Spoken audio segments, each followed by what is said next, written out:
which jeopardized the lives of all 177 souls on board and perhaps countless others on the ground. I was the board member on scene for this accident. I walked through the aircraft with our investigators and saw the damage up close. And I spoke with a few of the flight attendants in the aftermath of what was clearly a terrifying event. Frankly, it's nothing short of a miracle that no one died or sustained serious physical injuries. But as with any tragedy we investigate, there are injuries we can't see. Injuries that can have a profound impact on people's lives and livelihoods. There's no doubt that Alaska Airlines as a whole, from its top executives to its safety leadership and those on the front line, the flight attendants who I spoke with on my flight home, were shaken, devastated. Alaska Airlines was the first airline to implement a safety management system, so it's not surprising they have a strong safety record.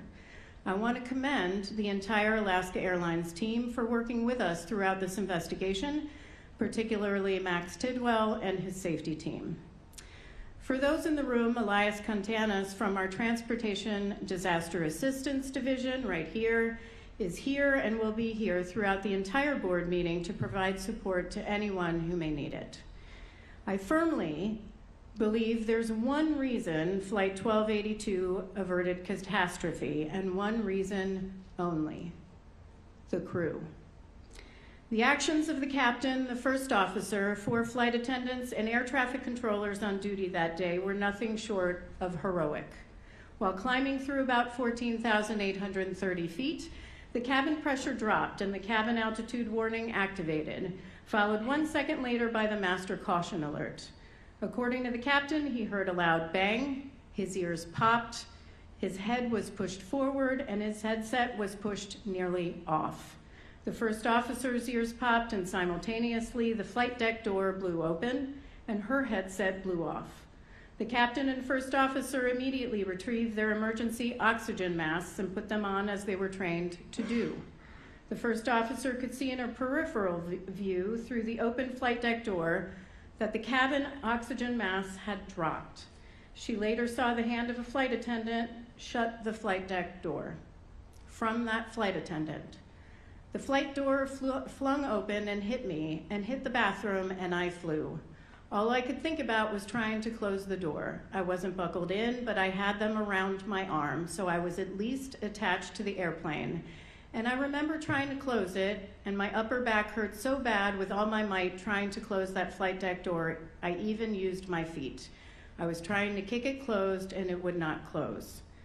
Back on the flight deck, the captain asked the first officer to declare an emergency with air traffic control and request a lower altitude.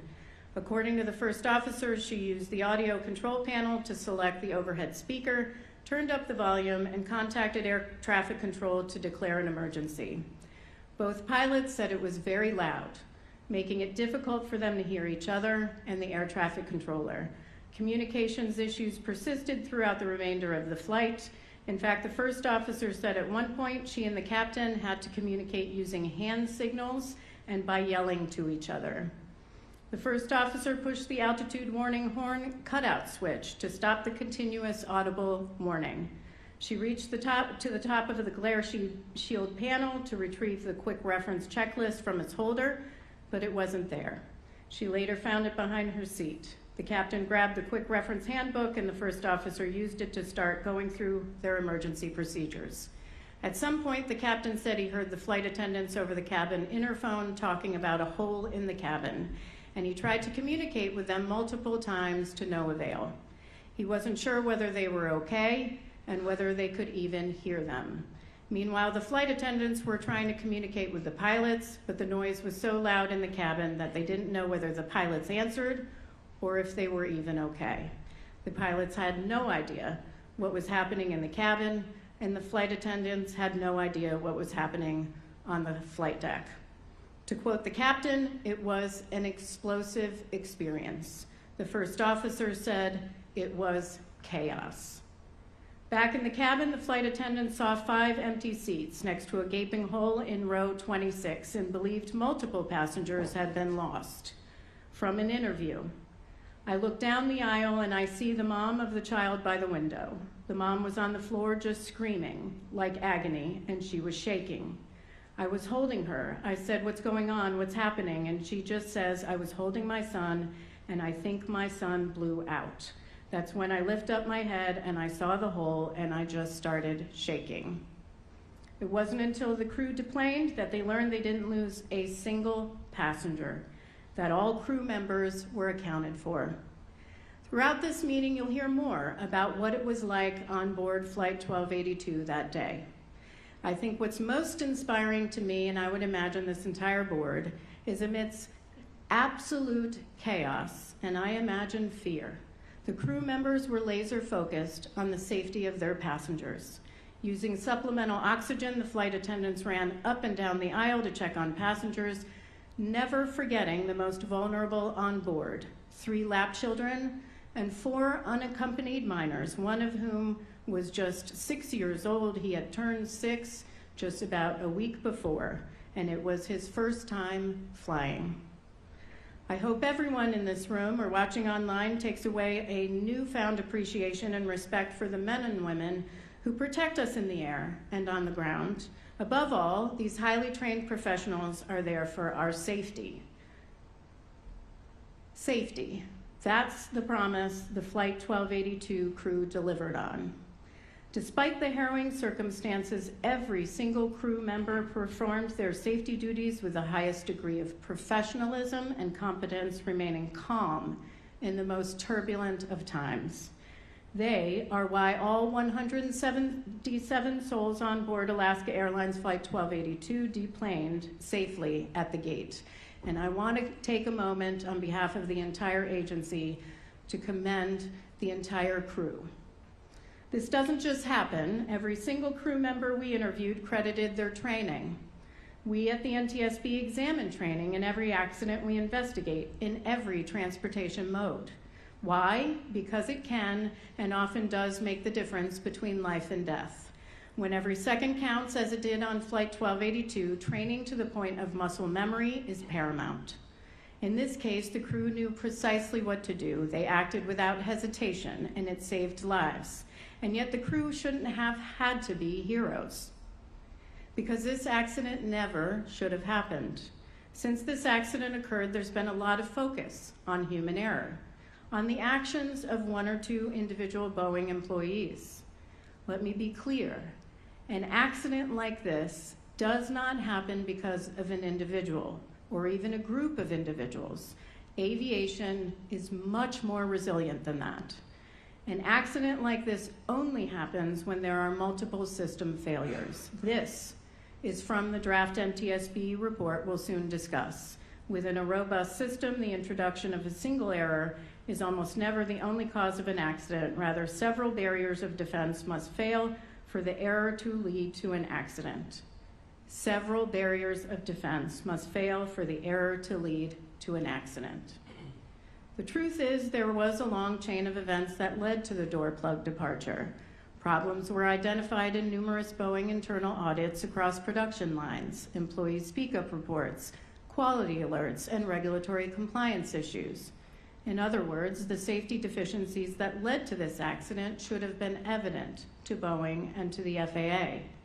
This time, it was missing bolts securing the door plug, but the same safety deficiencies that led to this accident could just as easily have led to other manufacturing quality escapes and perhaps other accidents, which leads me to the ultimate purpose of our investigation: to inform safety recommendations that, once implemented, will help Boeing close the systemic gaps that led to this accident, will help strengthen each barrier of defense against quality escapes, so that every airplane leaving a Boeing factory is safe to transport the most precious thing imaginable, human life. Our job is to make recommendations to prevent accidents like this from recurring. Following the accident, Boeing rolled out its safety and quality plan, which has the same goal. Will Boeing's plan, in fact, prevent accidents like this from reoccurring? Are there still gaps? We discussed some of those gaps at the hearing last August, including the need for continued development of Boeing's safety management system and improved safety culture, which they themselves recognize and have done a lot of work on. How do Boeing and FAA know the key performance indicators to measure the health of Boeing's production lines are the right ones for safety? Before the accident, multiple tiers of Boeing leadership routinely assessed quality control metrics, such as non-conformances, quality escapes, and regulatory compliance issues. What has changed? Are the processes they developed since the accident going to prevent or at a minimum detect the next manufacturing issue before the airplane leaves the factory, before there's an accident? I do want to commend and thank Kelly Ortberg for his safety leadership. He has made himself the accountable safety executive, and he has done a lot of work at Boeing since this accident. We've had several great discussions focused on safety since he came on board. He has a lot of work cut out for him, a lot of challenges to address, and that is going to take time. I visited Boeing and Spirit Aerosystems, my colleagues did as well, just a few weeks ago, to see some of the changes they've made since this accident occurred. I'm thankful for their progress, but you'll hear today that more can and should be done. When it comes to safety, the NTSB sets a high bar. We've been unequivocal when it comes to demanding excellence in transportation safety and demanding excellence from Boeing. Lives depend on it. Boeing is a cornerstone of American aviation. It is a pillar of American manufacturing, supporting more than 170,000 direct jobs and an estimated 1.6 million indirect jobs around the globe. I believe Boeing, Spirit, and the FAA will take the lessons learned from this accident to heart and again become a world leader on aviation safety. Please know that I, all the board members, the entire team at NTSB are here as a resource, not to help you meet the high expectations that we all have for you, but to actually exceed them. With that said, this isn't all on Boeing or Spirit. I have lots of questions about where FAA was during all of this. The FAA is the absolute last barrier of defense when it comes to ensuring aviation safety, protecting the more than 1 billion passengers and crew members who fly on U.S. and foreign airlines annually. Appropriate oversight of those they are charged with regulating is critical, and I'm hopeful that with new leadership at DOT and at FAA, that will occur. I believe firmly that change brings about new opportunities for much needed reform and a renewed commitment to safety, something we've seen from Secretary Duffy since day one. Let's now turn to today's meeting. I want to recognize our Managing Director, Dana Schultz, who will introduce the NTSB team participating in today's meeting. Good morning, Ms. Schultz. Thank you, and good morning, Chairwoman Hamady and members of the board. My only administrative announcement this morning is for meeting participants to silence their electronic devices at this time. I'll now introduce staff for today's meeting. Unless otherwise noted, staff are from the Office of Aviation Safety. In the front row to my right, Tim LeBaron, Director, Office of Aviation Safety, Doug Brazy, Investigator in Charge, Pacholo Cruz, Manufacturing Records, Nils Johnson, Manufacturing Records, and Dr. Sabrina Woods, Human Performance. In the second row, directly behind me from left to right, Jen Adler, Director, Office of Safety Recommendations and Communications, Tom McMurray, General Counsel, Mike Badinsky, Acting Director, Office of Research and Engineering, Kathy Strong, Report Writer, Captain Star Blum, Operational Factors, and Crookshanks, Structures. And in the third row, behind me from left to right, Jonathan Hsu, Flight Data Recorder and Visuals from the Office of Research and Engineering, Kyle Garner, Cockpit Voice Recorder, Flight Data Recorder, and Timer, Office of Research and Engineering, Dr. Matthew Fox, Materials, also from the Office of Research and Engineering, Ms. Emily Gibson for Cabin Safety, Adam Hurray for Systems, and Mr. Nathan Hoyt, Safety Recommendations in the Office of Safety Recommendations and Communications. The presentations will begin with an investigation overview by the investigator in charge, Doug Brazy. Doug? Thank you, Dana. Good morning, everyone.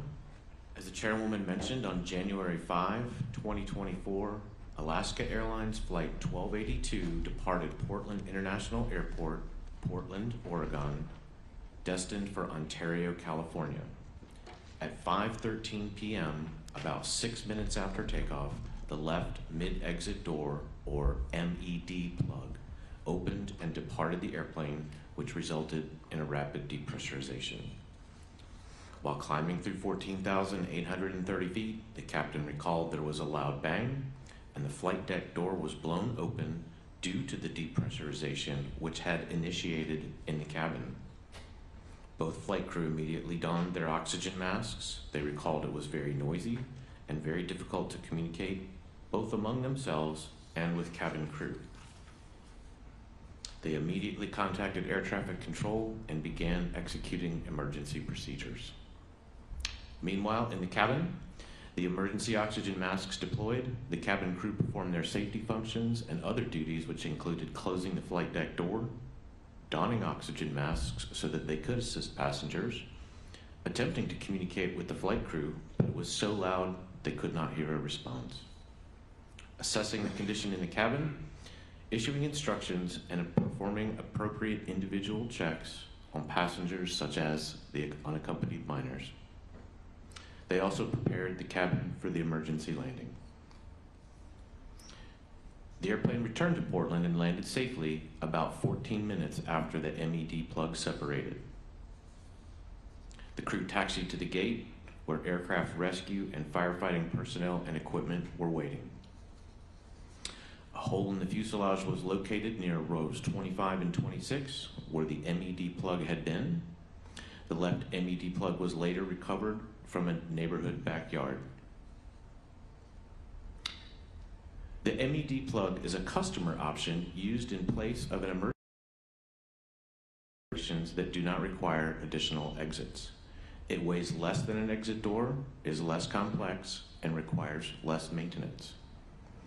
It does not have any handles, and it is not opened or closed during flight operations, nor is it normally opened during the remainder of production. However, the left MED plug on this airplane was opened during the final assembly in Renton to allow access to an area that needed rework to rivets located in the fuselage.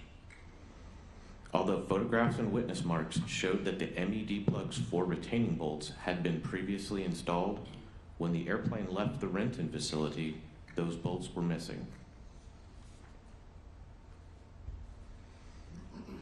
This slide shows the MED plug and some of its associated hardware. The left image shows a view of the interior side, and the right image shows the exterior side. Next, I'd like to show a video of an exemplar MED plug as it is being installed. It shows a technician as he is tightening 3 of the 4 MED plug bolts.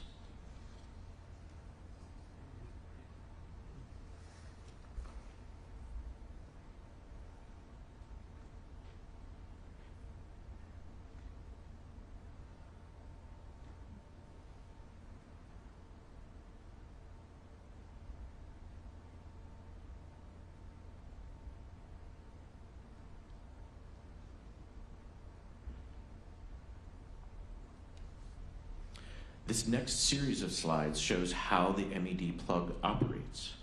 In order for the MED plug to open, as it did in the accident or for maintenance, with the 4 bolts removed, it must first move upward and then rotate outboard on its hinges. The purpose of the bolts that were missing are to prevent the MED plug from moving upwards. This diagram is an edge view of selected hardware mounted on the forward side of the MED plug and on the fuselage edge frame. The 2 bolts that should have been installed on this side of the plug are depicted in white. An identical pair of bolts on the aft side, not depicted, were also missing. Stop fittings, when engaged, prevent the MED plug from moving outward. Each one has a part mounted on the MED plug and 1 part mounted on the fuselage frame. There are 6 stop fittings on each side of the plug. With the bolts out of place, the MED plug is free to shift upward. If it moves up far enough, the stop fittings disengage. With the stop fittings disengaged, the MED plug is free to rotate outboard on its hinges. Let's go through that sequence one more time. On the left side, the plug is in a closed position. In the center image, it has shifted upward. And in the right image, it has rotated outboard along its hinges. You will hear more information about the MED plug in Mr. Cruz's and Mr. Cruikshank's presentations. The investigation found that these items were not a factor in the accident. All crew members were current and qualified. There were no scheduled or unscheduled maintenance activities with regard to the MED plug since Alaska Airlines took delivery of the airplane. No issues were found with the pre-flight inspection walk-around procedures. And the cabin pressurization system, including its auto-fail indications that occurred on previous flights, did not contribute to the accident and was not symptomatic of a problem with the MED plug. The investigation found several safety issues, including Boeing's documentation, specifically the lack of critical removal documentation or records for the non-routine MED plug work performed during production. A key Boeing business process instructions for parts removals was overly complex and had a history of compliance issues, including unauthorized removal of items. Inadequate training of personnel and ineffective change management strategies in response to a decrease in workforce experience. Incomplete closure of the MED plug without the 4 bolts. Boeing's ineffective corrective actions in response to the history of compliance issues and the FAA's ineffective oversight. Inadequate quality escape mitigation efforts, which focused on components or product conformance, should also have strategies to address the actions of people performing tasks and mitigate potential human errors. In addition to those manufacturing-related safety issues, we also found a need for review of portable oxygen bottle use design standards, flight deck door operation description in flight crew manuals, additional flight crew training with differing oxygen systems. We are also concerned about procedures and technology to preserve cockpit voice recorder audio, and the potential injury for lap-held children during a rapid depressurization. I will discuss some of these issues now. The remainder will be covered by my colleagues in their presentations. The MED plug had shifted upward over time during previous flight cycles, as evidenced by a series of parallel dust and dirt witness marks along the section of its seal contact area on the fuselage. This displacement was too small to be seen by the flight crew from the ground during pre-flight walk-around inspections. The MED plug is not visible from inside the cabin except for its window. It's hidden behind interior panels. 2 of the 4 portable oxygen bottles were used in flight. One flight attendant was unable to open the packaging without improvising a tool, her identification badge, to puncture it. This flight attendant also had trouble uncoiling the tube and donning the mask, choosing instead to hold the mask over her mouth rather than secure it. Although this particular mask, a plastic bag with exhalation holes, a metal nose strap, and an elastic head strap, met FAA design standards, the difficulties the flight attendant encountered using them suggest that the standards, the mask design, or both do not adequately consider the ease of use.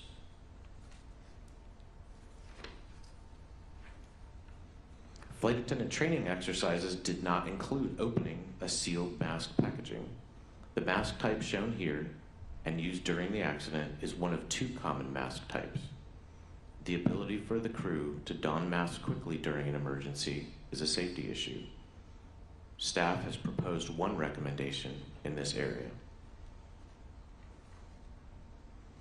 The potential risk to lap-held children during a rapid depressurization, severe turbulence, or loss of control is a safety issue. The NTSB has a long-standing history of interest in the safety of lap-held children on board airplanes. For more than 3 decades, we have recommended that the FAA require the use of a child restraint system appropriate to the child's size and weight. However, in response to these recommendations, the FAA has consistently declined to mandate child restraint systems usage for children under the age of 2. Staff has proposed to reiterate recommendations in this area.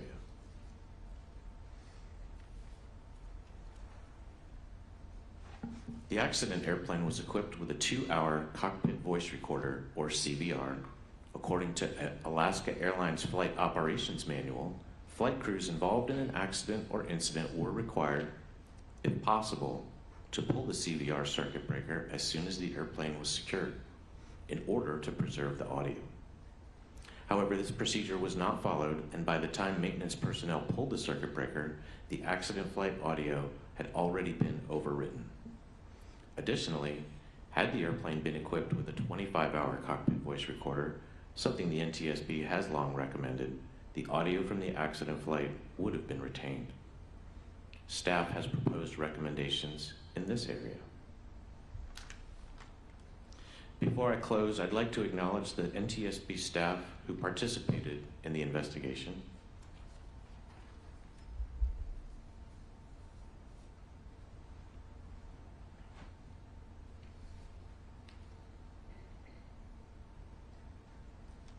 And also the parties to the investigation.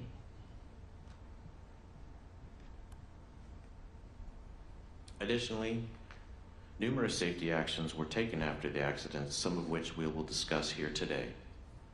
Up next are presentations covering the issue areas of manufacturing records, human performance, structures, and operational factors.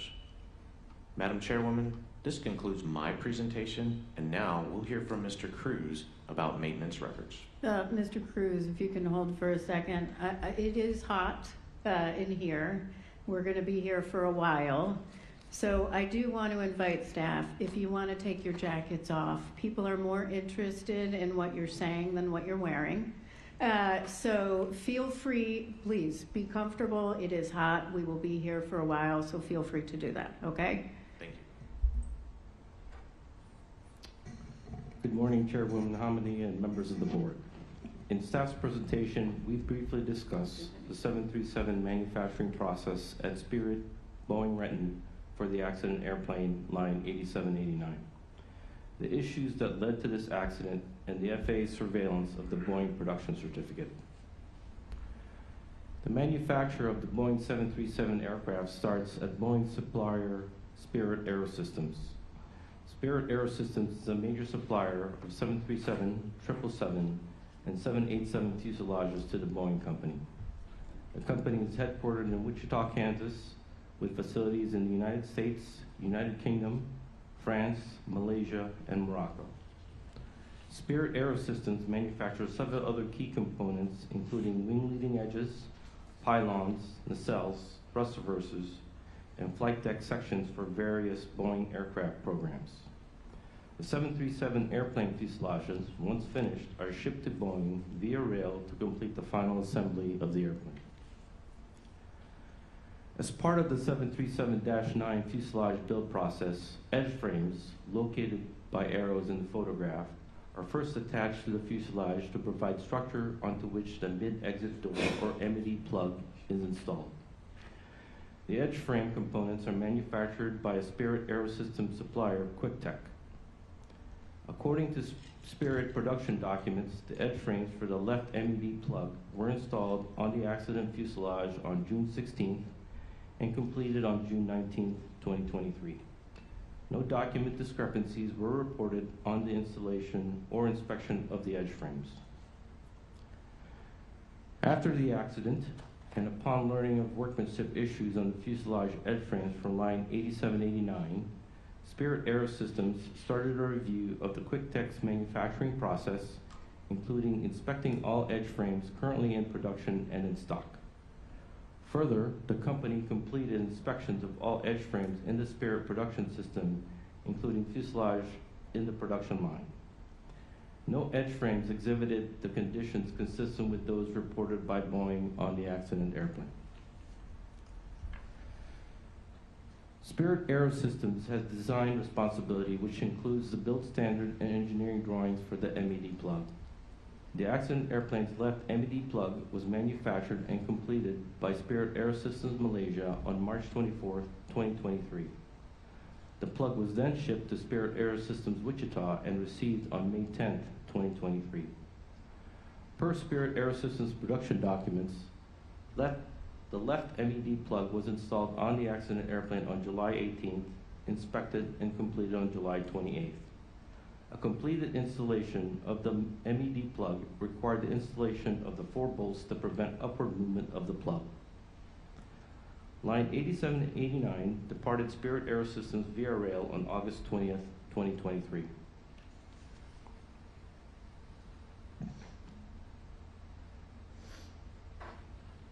In the Boeing 737-9 manufacturing build process, there are 10 factory positions referred to as flow days. A simplified version of each flow day can be seen in the graphic. Work scopes associated with the MED plugs, circled in yellow, were accomplished on flow days 1 through 3, 7, and 9. Boeing installation plans, or IPs, are installation instructions for the build of the airplane and have a baseline schedule in the manufacturing process. Nonconformance records, or NCRs, are documents that record discrepancy conditions that can be corrected and meet engineering design.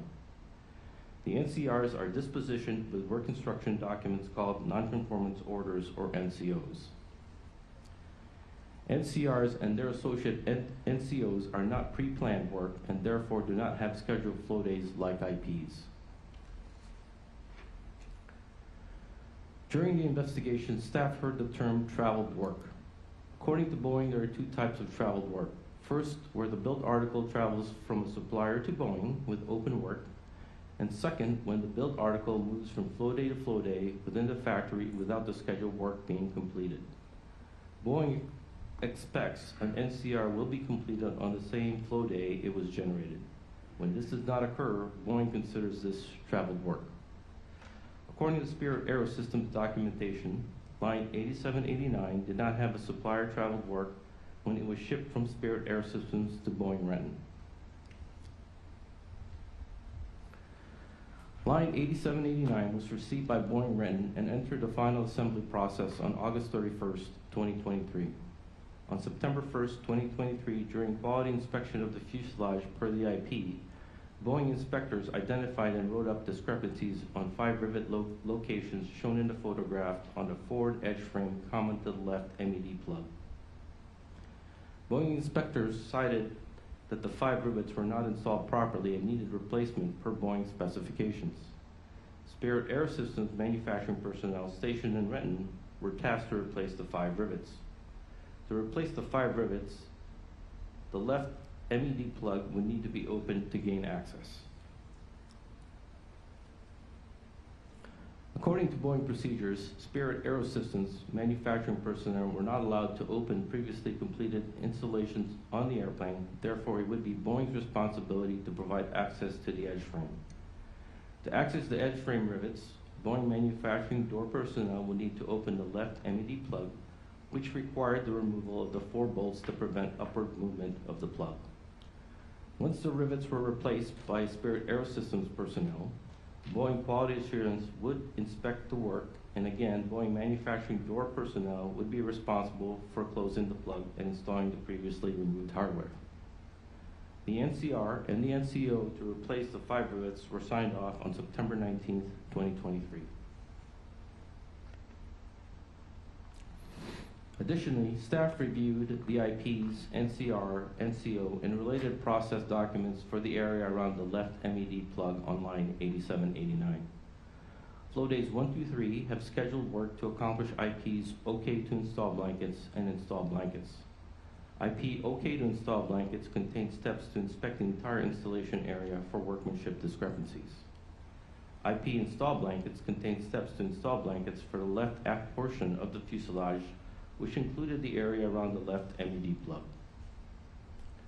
As previously discussed, during the accomplishment of IP OK to install blankets, Boeing Quality identified and initiated NCR documentation to replacement of the 5 rivets. The NCR rework was linked to the IP prevention and IP for being closed, preventing the IP to be being closed. Each operation step in this IP should have been short stamped. A short stamp is an application of the stamp in the paperwork indicating further work needed to be accomplished. With the paperwork short stamped and the NCR work completed on September 19th, Boeing manufacturing personnel would have had to re-accomplish all work common to the left MED plug area. Staff identified inconsistent application of the short stamp process on IP documents in the work area common to the left MED plug on line 8789. IP documentation such as the installation of the left interior sidewall panels were properly short stamped to complete the sidewall installation. Other IPs, including OK to install blankets and install blankets, were improperly short stamped or completely signed off. Staff has opposed a recommendation in this area. Per Boeing's Business Process Instructions, or BPI, titled Perform Part or Assembly Removal, opening and closing of the MED plug would have required a removal document to be initiated. After an extensive search, Boeing and the investigative group determined when work associated with the replacement of the 5 rivets were performed, no removal documentation was created as required by Boeing procedures. Why is this important in this accident? A removal document would have provided pertinent information related to the opening, removing, partially removing, loosening, or disassembling a previously installed and accepted component, part, or assembly. A removal document also ensures that disturbed installations are restored and re-inspected by Boeing Quality Assurance. The failure to generate a removal document on line 8789 resulted in an incomplete left MED plug installation in which the 4 bolts to prevent upward movement of the plug were not reinstalled. Due to the lack of the removal document, the investigative group narrowed the time frame from when the left MED plug was opened and closed during the rework process. A timeline was developed for a variety of sources, including interviews and written statements from manufacturing personnel, shipside action tracker, aircraft build records, Boeing communications, airplane entry and exit records, and photographs from both Spirit and Boeing employees.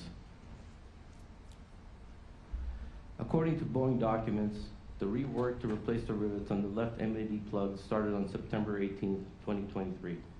The timeline showed that the left MED plug was still in the closed position on September 18th until about 7:58 a.m. Investigators could not determine the status of the MED plug between 7:59 a.m. to 10:52 a.m.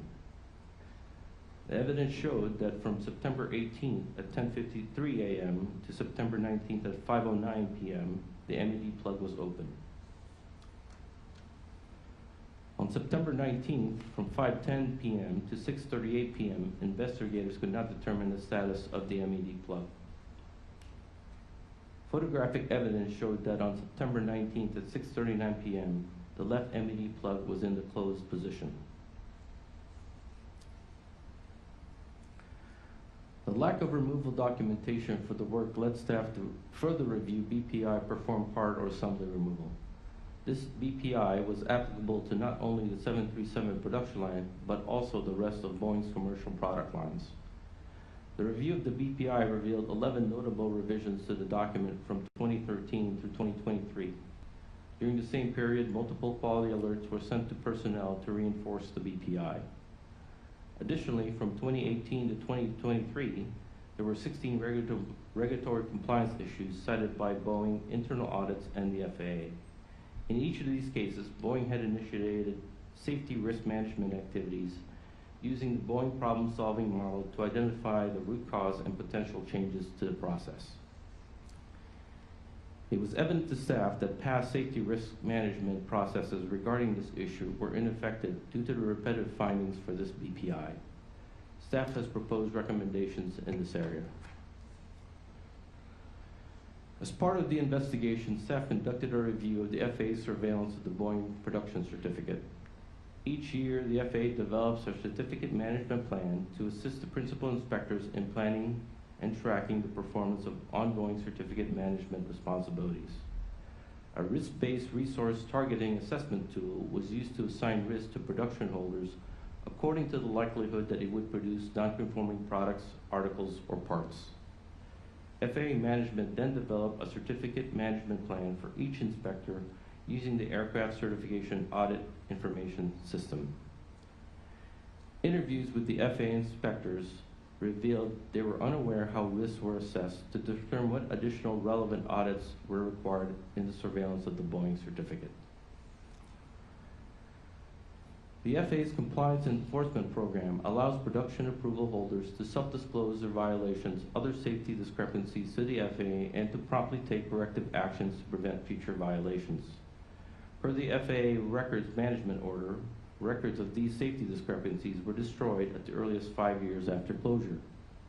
Staff determined there was a high probability that historic systemic noncompliance issues were not accounted for when developing the next fiscal year's surveillance plan for the Boeing company and its suppliers. As previously discussed, repetitive systemic issues with BPI performed part or assembly removal have been ongoing since 2018 across all Boeing manufacturing lines. FAA's compliance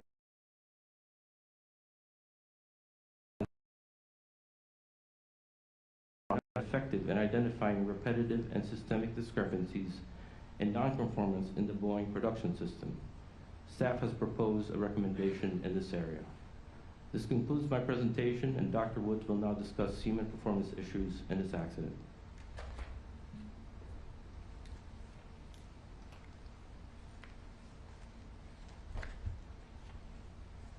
Good morning, Chairwoman Hamady and members of the board. I plan to briefly discuss Boeing 737 manufacturing personnel experience levels, door manufacturing personnel at the Renton factory, door technician training, and Boeing quality and safety management systems specific to the accident airplane. In 2018 and 2019, following two 737-8 MAX accidents, a decrease in 737 production necessitated the reallocation of personnel and effectively halted hiring. The subsequent global pandemic saw the loss of even more production personnel, particularly among those who were retirement eligible. In 2022, when Boeing sought to increase production back to pre-2018 levels, they also increased hiring. Many of the personnel that were hired came from non-manufacturing sources, resulted in Boeing having a production workforce that had less manufacturing experience than before. Boeing did not conduct a change management or risk assessment on the changes in the workforce, and therefore missed the opportunity to identify the risk associated with having a relatively inexperienced production workforce prior to their introduction to the factory floor. At the time the accident aircraft was in production, 737 door manufacturing personnel at the Renton factory consisted of 1 manager and 24 technicians. The technicians were typically divided into 2 teams named the door crew and door masters. All door personnel typically worked first shift Monday through Friday. Door crew would typically work flow days 1, 2, and 3, while door masters typically worked flow days 7, 9, 10, and the ramp areas. All door technicians, regardless of assigned team, were responsible for functional and operational checks and troubleshooting for all door systems. Staff reviewed Boeing's training program specific to the door personnel. All newly hired production employees were required to attend and pass a proficiency check for their initial foundational training before going on to their job series specific on-the-job or OJT training. At the time the accident aircraft was in production, Boeing did not require a task list, grading structure, or training documentation for the OJT. The OJT program often relied upon the expertise of the more experienced to train the less experienced. For door manufacturing personnel, OJT would have focused on performing routine tasks required for every build. Non-routine tasks, such as the removal of an MED plug, did not offer many opportunities for training due to the task's rare occurrence. During the window the left MED plug was determined to have been opened, there were 4 door personnel identified as having worked on the accident fuselage. All 4 had less than 2 years of experience working 737 door systems. Staff has proposed recommendations in this area. Quality management sets the standards by which a part or component is to meet its regulatory certification requirements and the needs of the customer. According to their quality manual, Boeing's quality management system was the organizational structure, processes, procedures, records, and resources needed to integrate, document, implement, and maintain the various components of an effective business system. Boeing's production certificate contained their authorization to manufacture type certificated products and was audited in 2023 by the FAA. Boeing's QMS manual defined a quality escape as a product or article that did not conform to its approved design and had been released from the quality system. The quality escape section of Boeing's QMS described how to identify, control, document, and disposition a product that did not conform to specifications, regardless of whether the non-conforming product or service was generated internally, received from an external provider, or identified by the customer. However, the manual did not specifically address escapes that were the direct result of human error, nor did it provide guidance for human factors analyses. Staff has proposed a recommendation in this area. A safety management system is a systematic, proactive approach to managing safety risks within an organization. At the time of the accident airplane's production, there was no regulatory requirement for Boeing to have an SMS. However, in December 2015, the FAA had required Boeing to create an SMS as part of a settlement agreement developed to address multiple alleged quality and certification lapses. In December 2020, the FAA accepted Boeing's Voluntary Safety Management System, or VSMS, and it became operational in June 2021.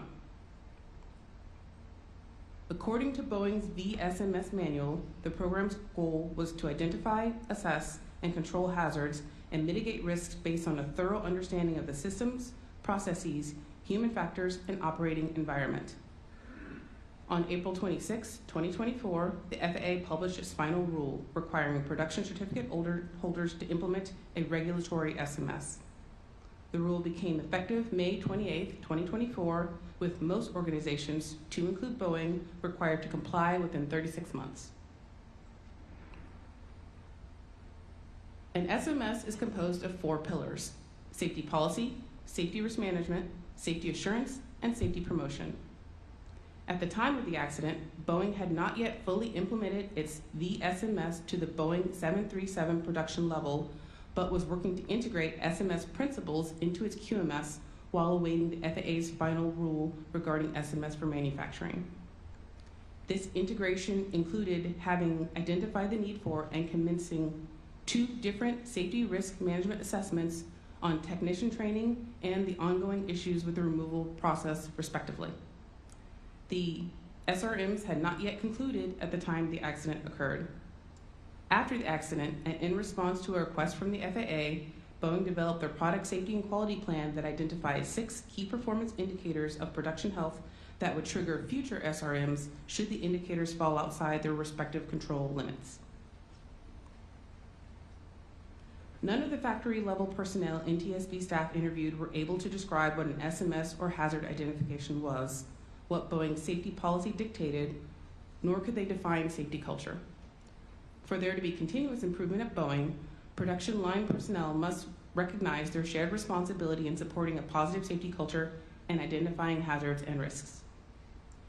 Feedback about safety culture elements was a mix of positive attributes, such as technicians saying they were comfortable taking issues to their managers and were never being pressured to do something they did not know how to do, and negative attributes, such as concerns over being labeled a troublemaker or being reprised against for bringing up problems.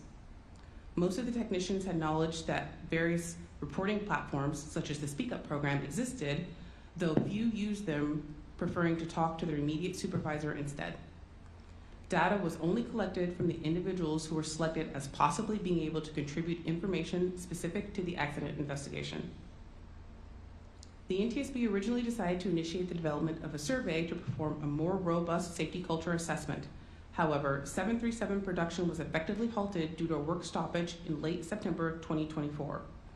In December 2024, staff further determined that the results of any survey conducted at this point would not give an accurate depiction of the safety culture that existed in September 2023 when the accident airplane was being manufactured. The combination of this fact and due to the ongoing work stoppage, it was therefore decided against administering the survey. Although the NTSB was unable to methodically assess whether safety culture elements may have affected the production of the accident airplane's fuselage, the NTSB remains concerned about the impact affirming a positive safety culture has on identifying potential hazards and building effective risk mitigations at Boeing for the future. Therefore, staff has proposed a recommendation regarding this issue. This concludes my presentation, and now we will hear from Mr. Cruikshanks discussing structures.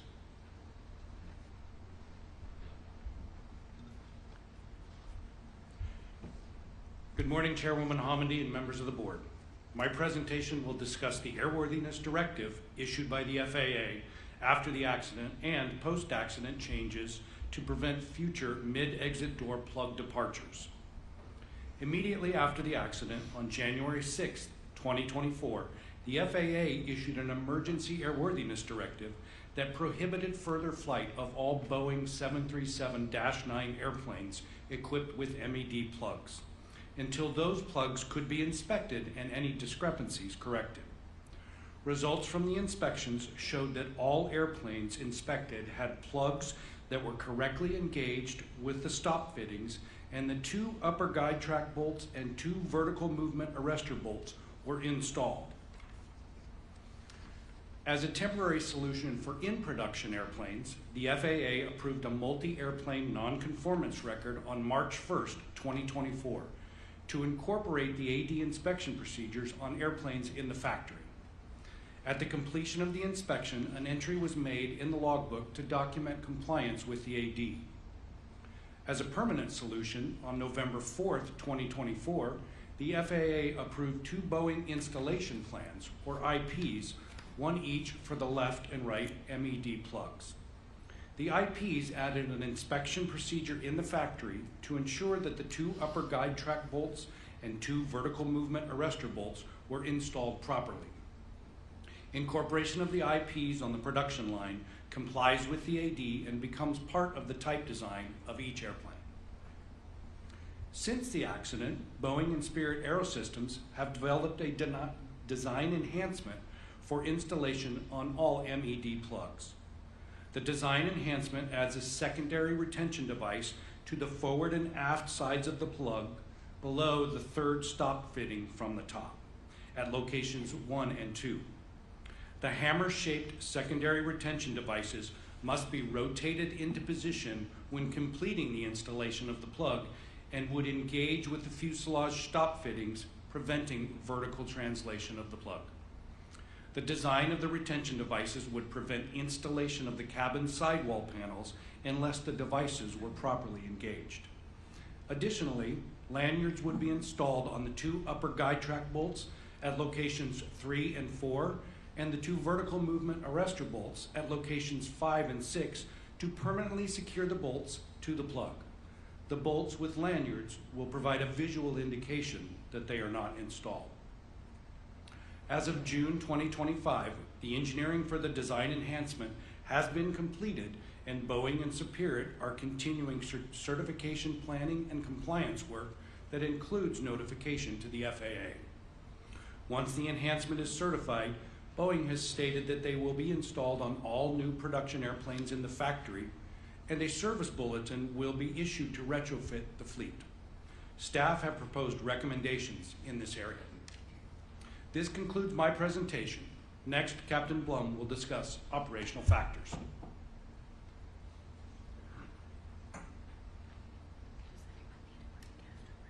Good morning, Chairwoman Hamady and members of the board.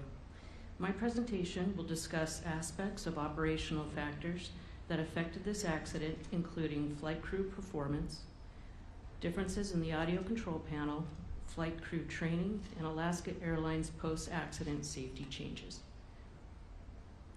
The crew verified the pressurization was normal while climbing through 10,000 feet.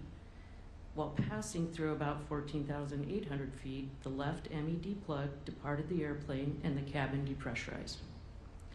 The crew described it as an explosive and chaotic experience, stating it was very loud and difficult to hear each other or air traffic control, ATC. The crew promptly proceeded with the memory items on the cabin altitude warning or rapid depressurization checklist, which were donning their oxygen masks and establishing communications with air traffic control.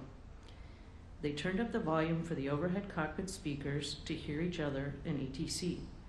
The first officer reached for the quick reference checklist, which was not in its holder, so the captain placed the quick reference handbook on the glare shield panel for the first officer, who continued the checklist. The captain began a descent while the first officer ran the checklist and communicated with ATC. The crew heard the interphone chime, and the captain tried to communicate via the cabin interphone with the flight attendants. He reported hearing the flight attendants talking about a hole in the cabin. He attempted to communicate multiple times, but was unsure if they could hear him. One of the flight attendants reported he heard a pilot state the flight was returning to Portland. Around 10,000 feet, the crew took off their oxygen masks and put their headsets back on. They reported a squeal in their headsets, making it impossible to communicate to each other or ATC. The crew took off their headsets and redonned the oxygen masks throughout the approach and landing. The flight crew's response to the emergency was timely, and they landed the airplane uneventfully and safely. Pilots receive hands-on emergency equipment training for the 737-9, -8, and NGs during continuing qualification simulator events every other year. This picture shows the two types of oxygen stowage boxes and oxygen masks in the mock-up trainer located in the simulator facility. The top oxygen stowage mask box, circled in blue, is the one present on the 737-9. In the 737-9, when a pilot pulls the mask out of the stowage box, the oxygen mask microphone is enabled automatically.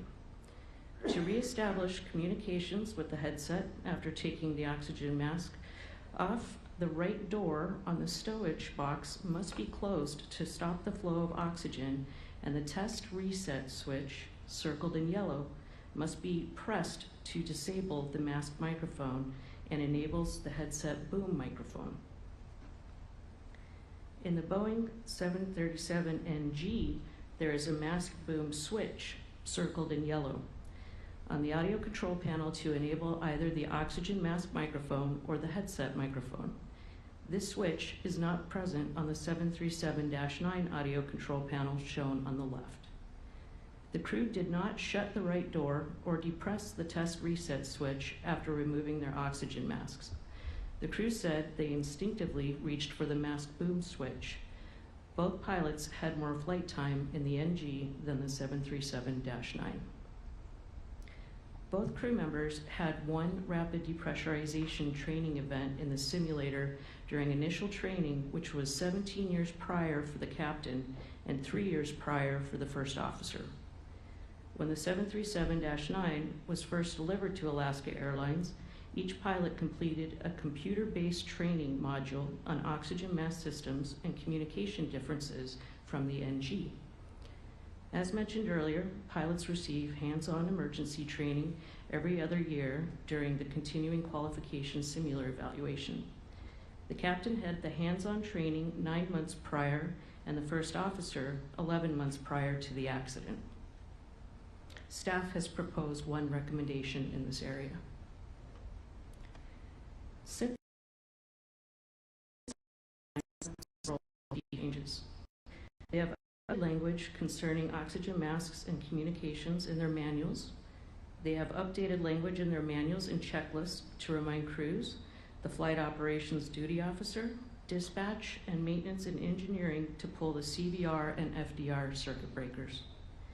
They have also made several training enhancements to include improved computer-based training slides, a video reenacting a rapid depressurization. They issued a bulletin to all instructors, making communications an emphasis item during training and checking events, and a 2025 simulator training event for all pilots that includes a rapid depressurization requiring reestablishing communications. This concludes my presentation. Thank you.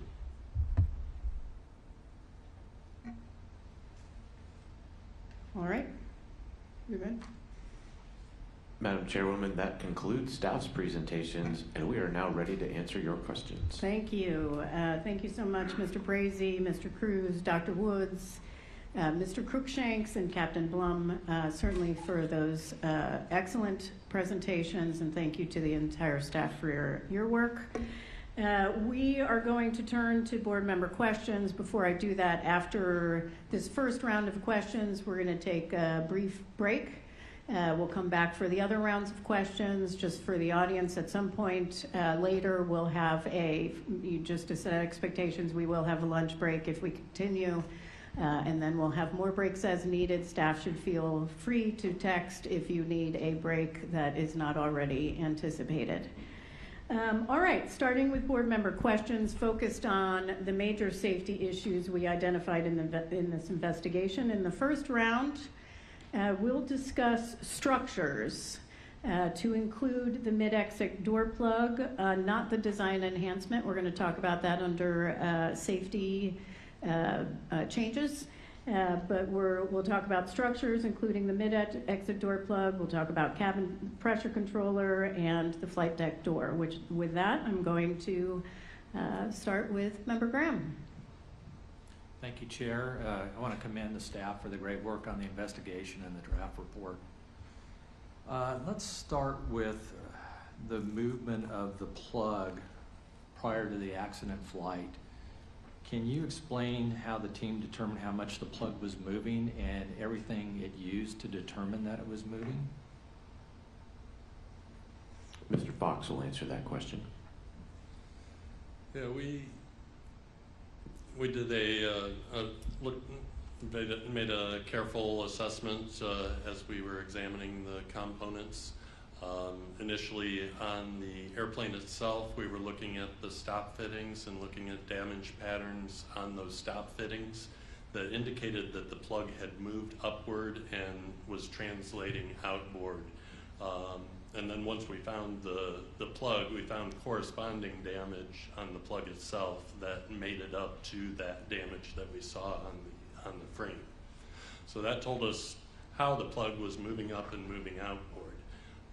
And then we also, as we were examining the plug, we found some indications of linear features. Yeah, if we can pull up the backup slide, the earlier one.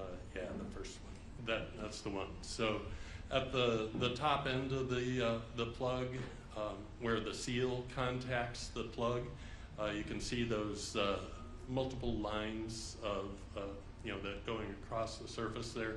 That's an indication that the plug was moving up over time. That's a combination of dirt and petroleum jelly that's used as a lubricant on the seal. And so as the plug was moving up, it'd leave a little trace of dirt at the upper edge of the seal at each of those positions as it was translating upward. So that's our indication that it was happening a little bit over time. Great, thank you for that. Was there anything we got off the quick access recorder that helped with this?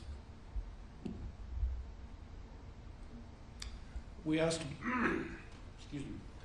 We asked Boeing to take a look at the 9 flights that were on the QAR, and they performed a dynamic loads analysis on the plug structure. We weren't really able to determine. We found a couple of flights where it may have moved, but there wasn't a real good indication of that movement over time, only because we had 9 flights. Great, thank you for that. That's great work. Let's talk about the bolts on the plug. It was determined that even one bolt properly installed would have prevented the mid-flight separation of the plug. Is that correct? Yeah, again, Boeing, we asked them to do an engineering evaluation of the design of the plug, and that evaluation determined that one of the vertical movement arrestor bolts on the lower part of the plug, one of them would hold it in position, or both of the upper guide track bolts would hold it in position. Okay, so why was it designed for 4 bolts then? Redundancy. Redundancy. correct? That's why we have a great safety record in aviation, because of redundancy and training. At the time of the accident, or after the accident, did we determine, the AD went out, were all the other 737s that were inspected, did they all have the bolts in place correctly? The AD showed that every airplane had the bolts installed. Some of them had an incorrect number of washers, some of them had an incorrect torque on some of the bolts, but the bolts were installed on every other airplane. They're all installed. Do we know how many aircraft that was? Roughly? I don't recall off the top of my head, I can find that. Okay.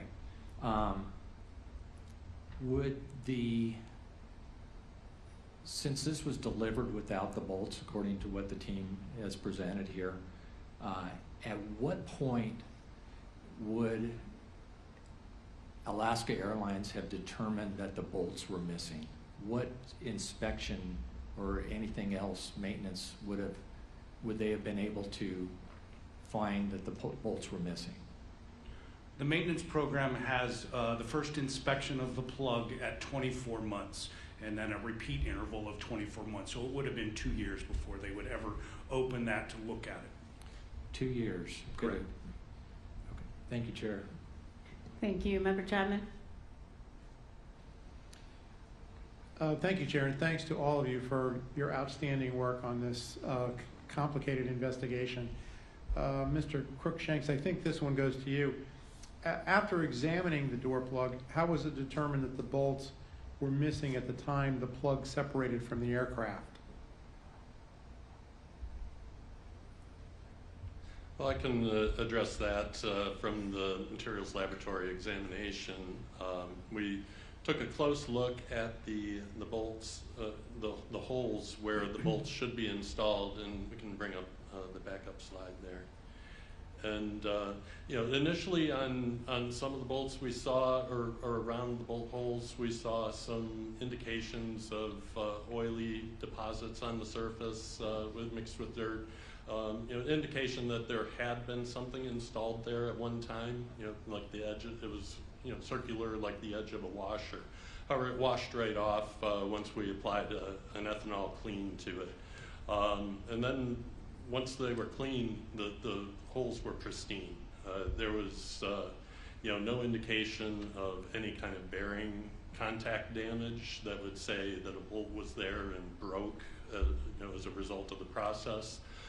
There was also no sign of any wear or indication that a bolt had been working loose over time. That was another thing that we looked for. And in the end, we had this, and maybe the next slide as well, where we have the upper guide track bolt hole, and you can see the hole's intact. There's no way a bolt could have been installed in there unless it broke or was never installed.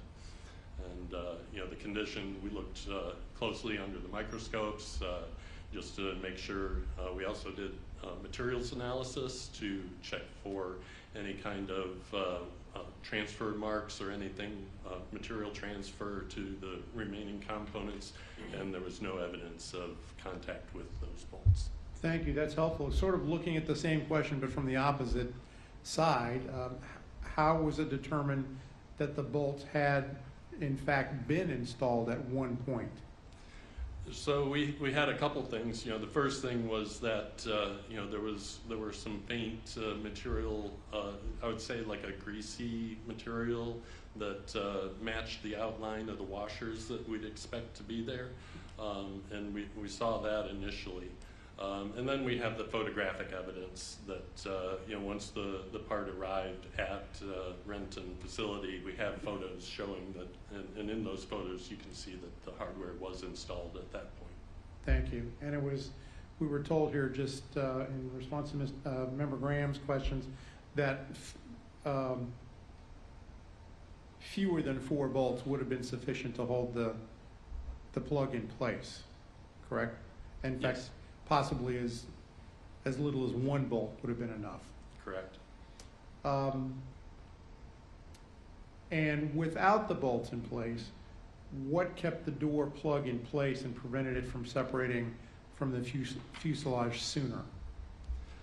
Maybe I'll let Mr. Cruikshanks talk about that. So the plug was engaged with 12 stop fittings around the periphery. And while the airplane was pressurized, it was being pushed out against those stop fittings. So it wasn't able to move it when it was pressurized.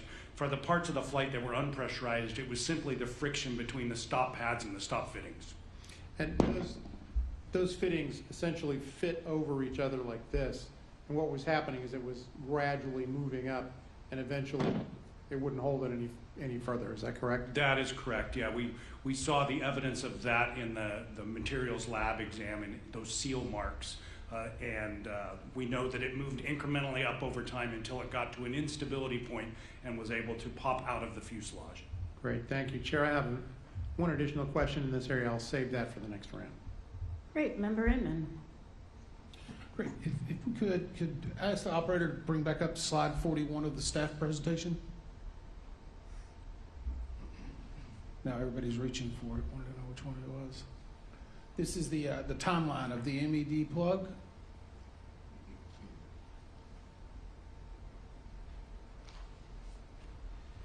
And I'm curious because we saw this just a little bit after our staff meetings. On the final slide, it looks like the text there says, all done, train your team to do these small installs. What was that correspondence and what was it about? Member Inman, that correspondence was between the installation manager and the interiors manager, and the interiors manager, after the plug was confirmed closed, had asked the installation manager to have some of his folks travel down to float A10 from float A1 to restore the installation back over the MED plug. And so that correspondence was only, so what were they asking to train their team about? Installing just a few pieces of insulation rather than pulling people off of float A1 who were installing insulation throughout the entire airplane. They didn't want to have those people stop to walk down to float A10 to put three or four pieces of insulation in place. He was just saying, train your people to do it, so I don't have to interrupt my folks. Is this anything typical we found that they're I guess I'm kind of concerned. In a text message, one team is telling another team to train their people to do something. That doesn't sound like a documented process. It is not. Okay, thanks. I'm going to go on to just about door plugs in general, and I know we touched on this a little bit during the hearing. We found through this investigation that most of the Boeing personnel were unfamiliar with the process of removing and installing a MED plug. Why are we putting MED plugs into airplane fuselages?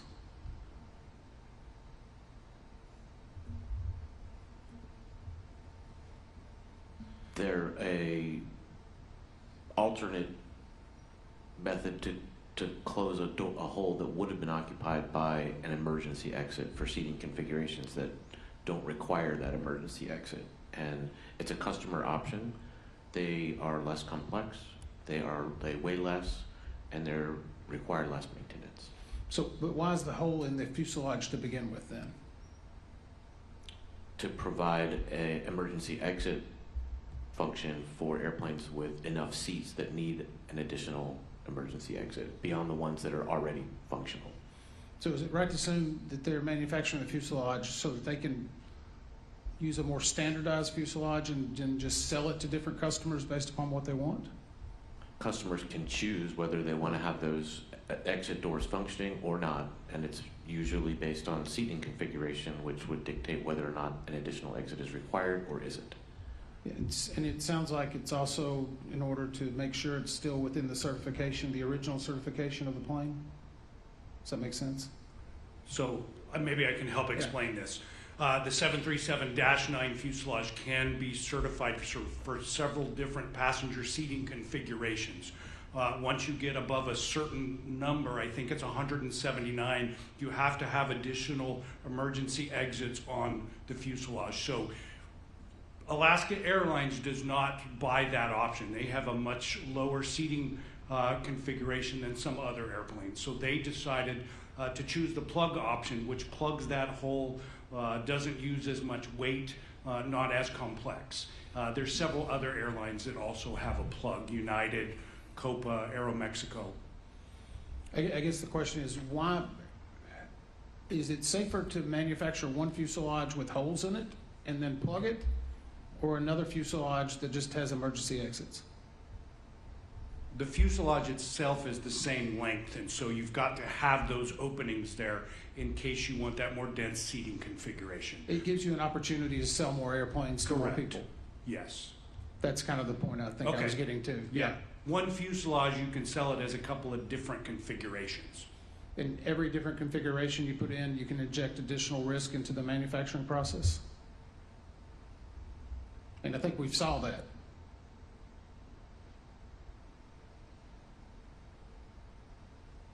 I don't know that we have an exact answer to that question.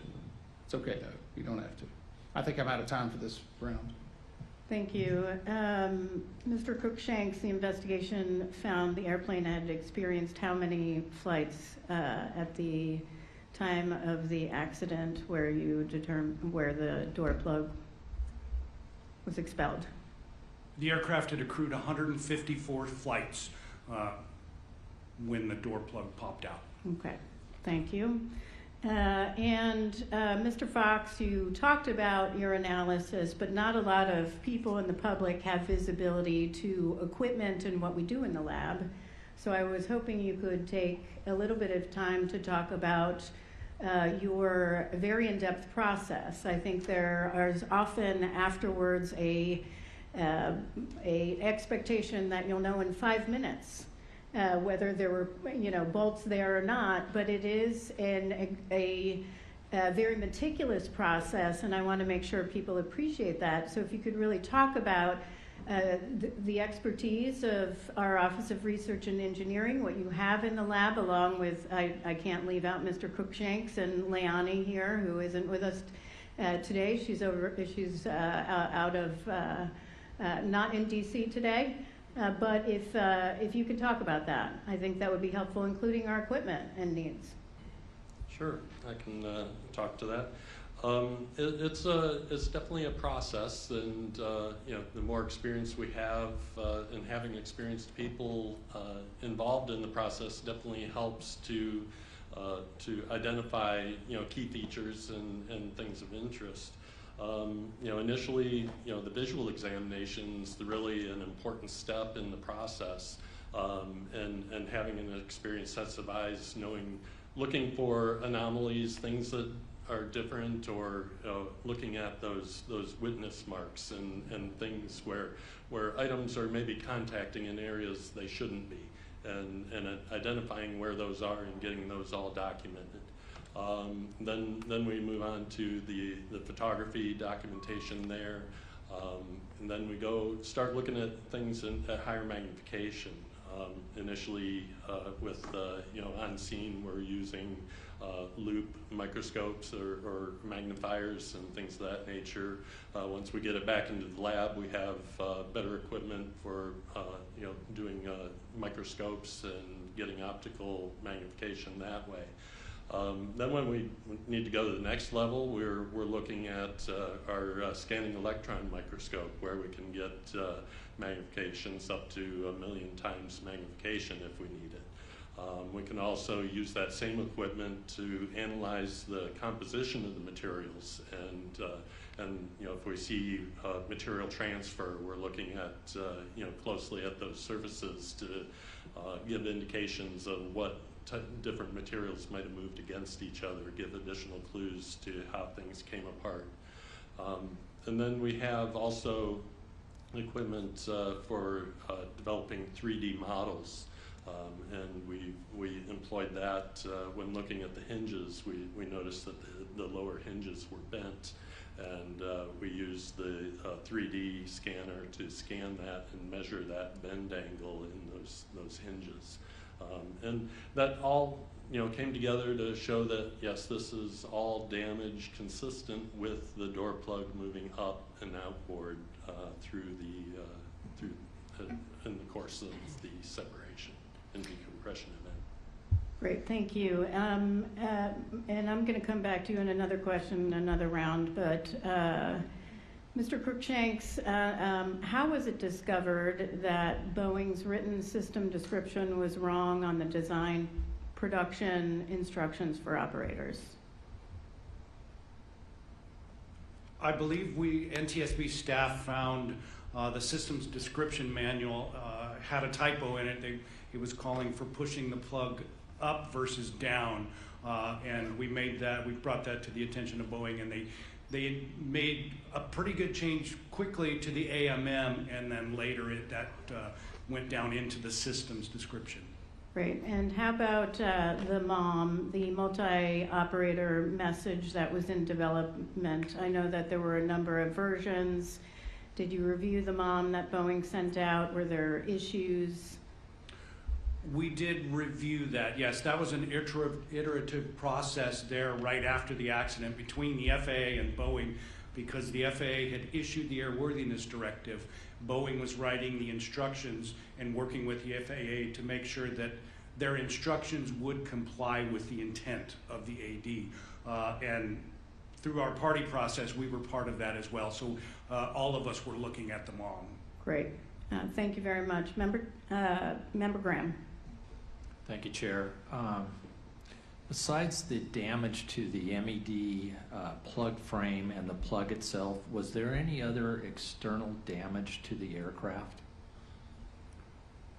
There was a scuff in the paint after the door, and there was a marking on the leading edge of the left horizontal stabilizer where it looked like a piece of paper or a piece of documentation had struck it. It did not dent it, it just made an impression, an ink impression on it. So we were fortunate the plug didn't strike the left horizontal stab or some part of the tail section? Correct. Correct, thanks.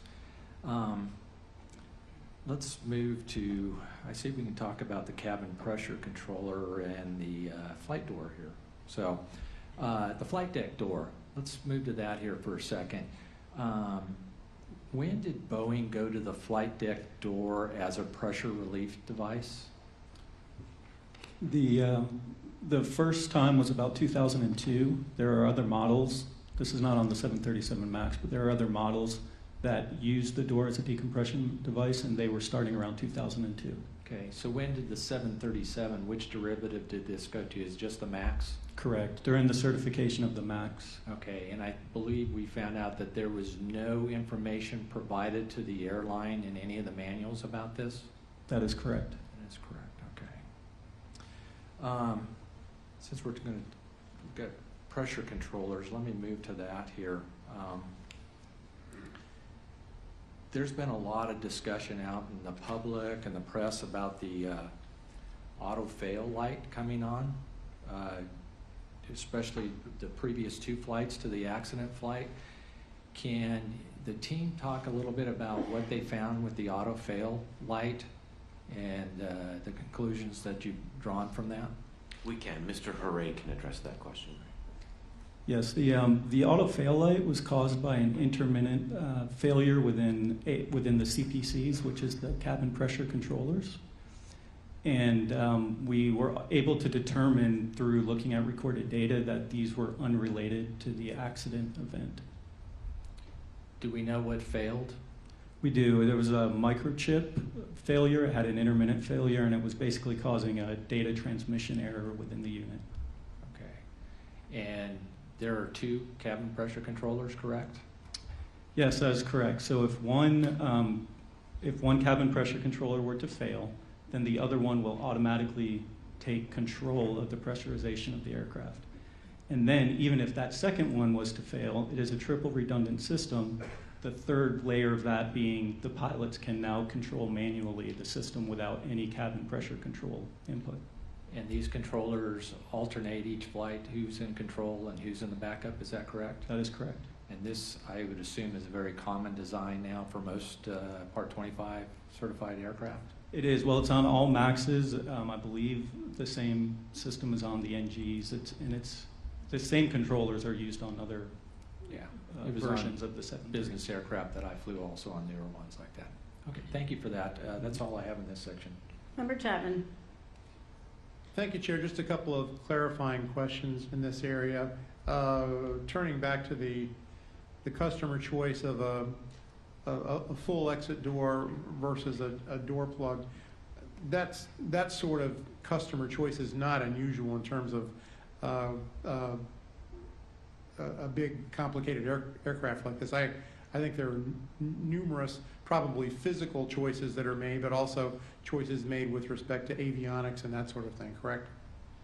Yes, there are several options that the airline can choose for their particular airplane.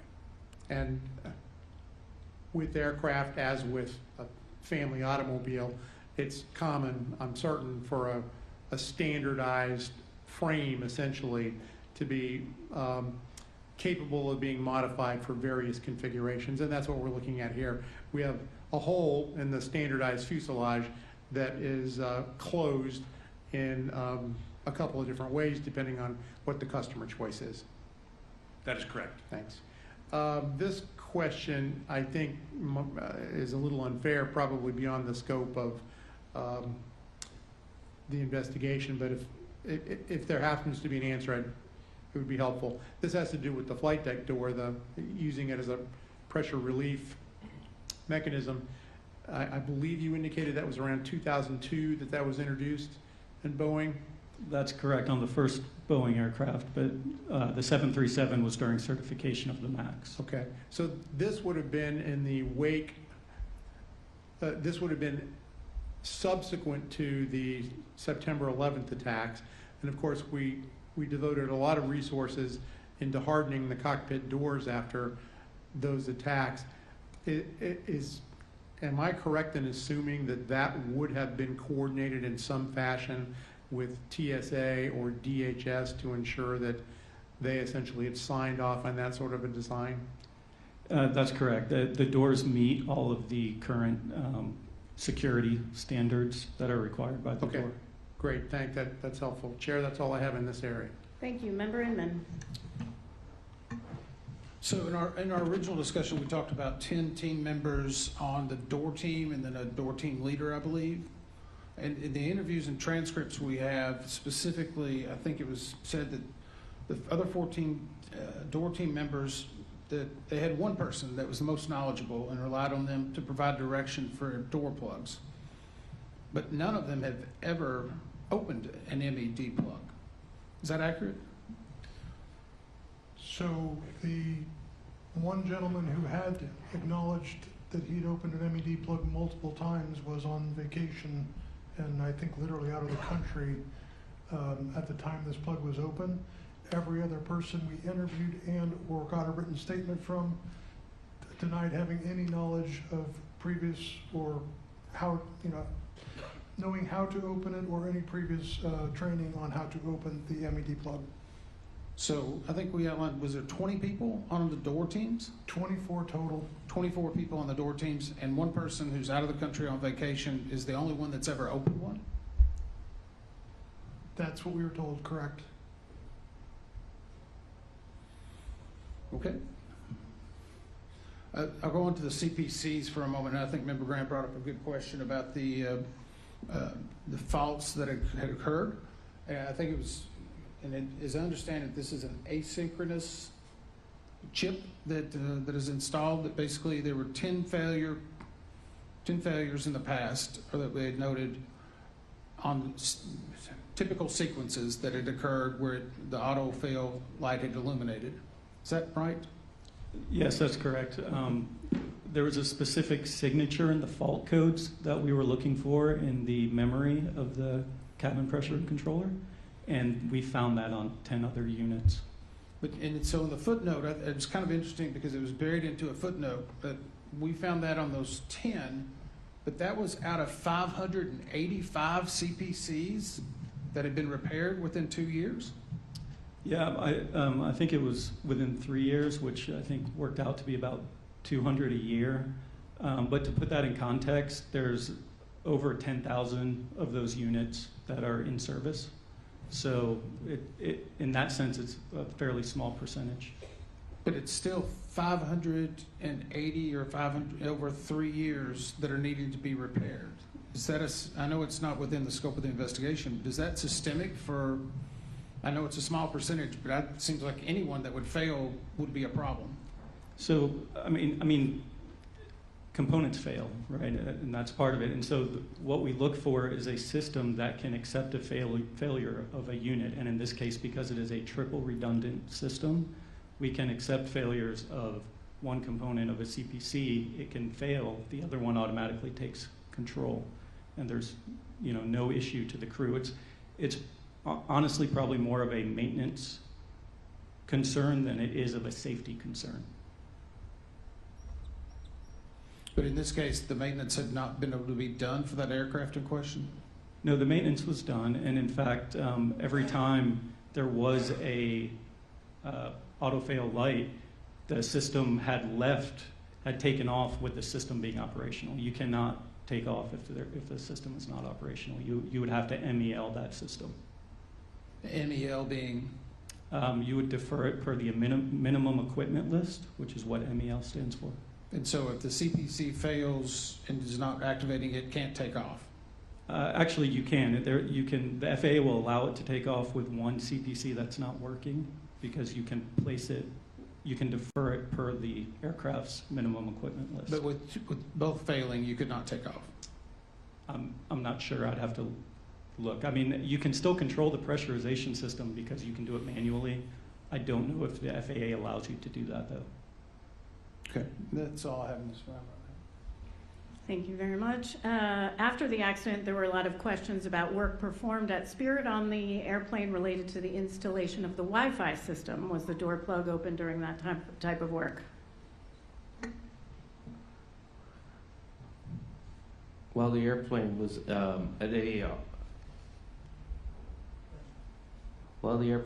AAR, they did not open the. Oh, at AAR. Yeah, they did not open the mid-exit door plug.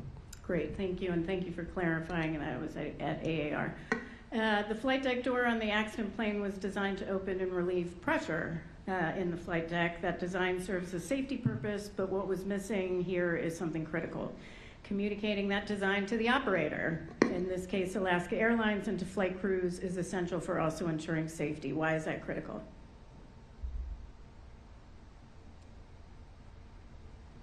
It's critical because pilots should know the systems of their airplane and what to expect.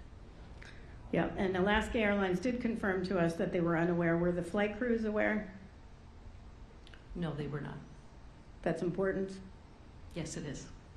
for both cabin crew and the flight deck crew. Yes, it In is. this case, one flight attendant was injured when it flew open. Did Boeing give a reason for why they did not provide information on the design of the door to the operators and crew? In a response, they said that the FCOM was based on the 737NG, and when they created the MAX FCOM, they neglected to add the new procedure, or the system function. The crew procedures remained the same, but they did not update the system description. Right, and they also cited at one point security reasons, and then we had a or at least I had a conversation with TSA that was not confirmed by TSA. This is not the first time Boeing has made design changes without ensuring the operator and flight crews fully understand those changes, to evaluating potential flight crew responses in the design certification process, and evaluating what could happen if a door blows open and putting in place measures to mitigate any potential hazards.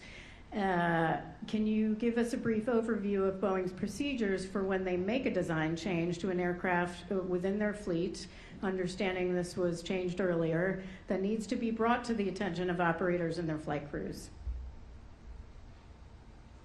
Yeah, typically when a change is made, Boeing has many different manuals that they can update depending on what that change is to communicate that change to the operator. In this case, with the door, they should have they should have updated the FCOM, which is the Flight Crew Operations Manual. And do you know if Boeing evaluated the effects of changing how the door plug, the flight deck door performed in this particular model or the previous model in the certification or production before the change was actually put in place? So they did some testing. They did laboratory testing, more on the side of functionality of the door to make sure that the door lock mechanism was working properly. But that's the only testing we're aware of. So no full-scale tests or worst-case scenario and how a flight crew would respond or a cabin crew would respond type testing?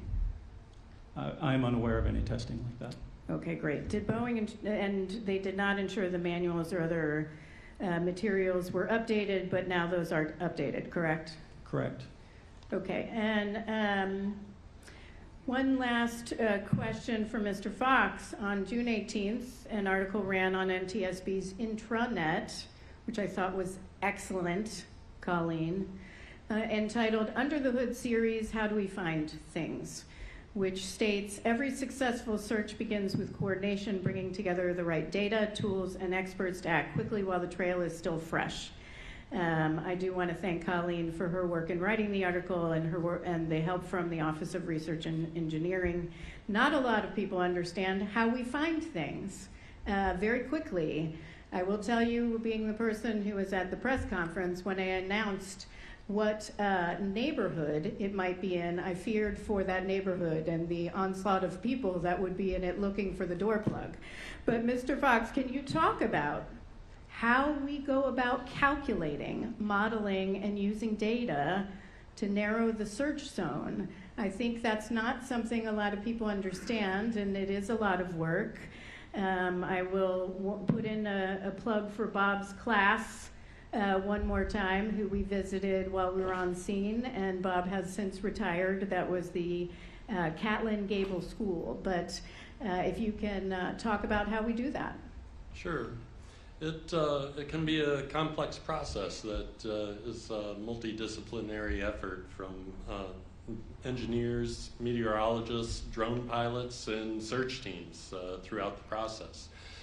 When something happens in the air, parts can be scattered across miles, and so we need to be able to focus our search and identify areas where items of interest are most likely to be found.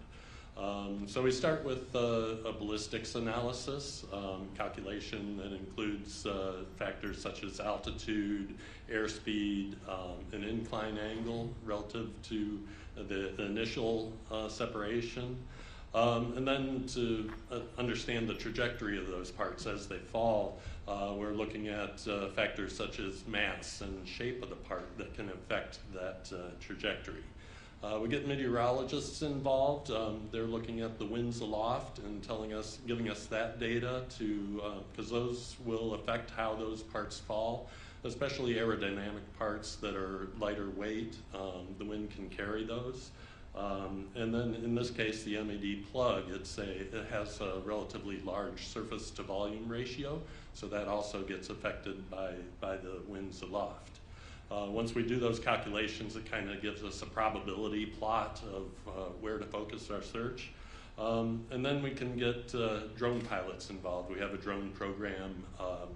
We have 10 pilots that are trained in addition to their normal jobs. They're also out searching overhead, visual scans, and they also can do infrared imaging, which, as parts heat up in the sun, the infrared imaging can help spotlight those parts as in the search. And then eventually we got to get boots on the ground, eyes, in the field, looking for those parts and gathering them up. So we do, have search parties and search patterns that we go with there. And then, of course, the public, they're key, often finding those key parts. It might be months later that a farmer finds something in their field, as they're, harvesting. We definitely, especially when things are landing in populated areas, we definitely encourage the public to let us know if they find something. They may have found that key part, and in this case, the MED plug. Before we even finished all the refined calculations, we had a call. Thank you very much. I will also say thank you to the public on behalf of all of us. After accidents, we often have public participation in helping us, which is why we often ask for people to send in things to witness@ntsb.gov, and just really thank them for their efforts because they are a key partner in our investigations as well. Member Graham, do you have additional questions here? Member Chapman, Member Inman. Okay, we're going to move on to the second round, but before we do that, we're going to take a 10-minute break. We'll come back at 11:25 and begin our second round of questions that are going to focus on manufacturing, human performance, including training and SMS and QMS, and we're going to talk about FAA oversight of Boeing and related safety actions and needs. Thank you.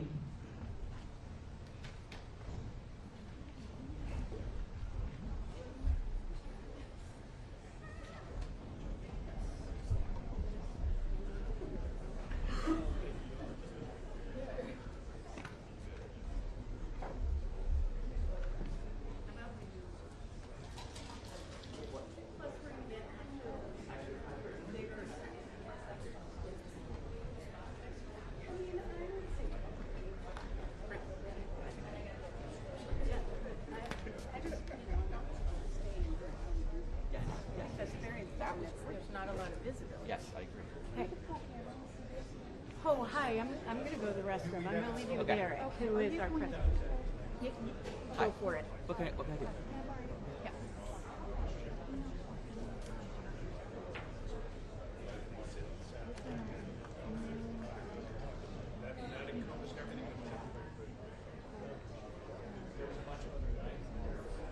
The deck, find that it's in the documents.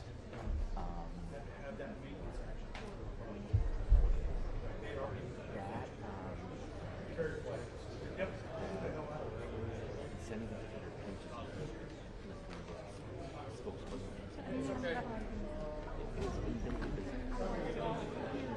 I understand.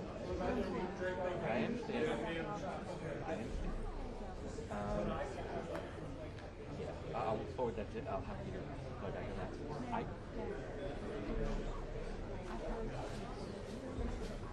We are one-on-one at lunch, roughly around 12:30. I don't know if it was a full gag or what wasn't a full gag again. Now I'm gonna have to find out with Stella if they want to do a one-on-one using the first CBS has the whole camera. So I'm gonna find out that it's all up in the air. We'll be here, but we're gonna take a short break. Right. Just let us know. Yes.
right, we're going to reconvene and begin the second round of questions, and we're going to cover in this section.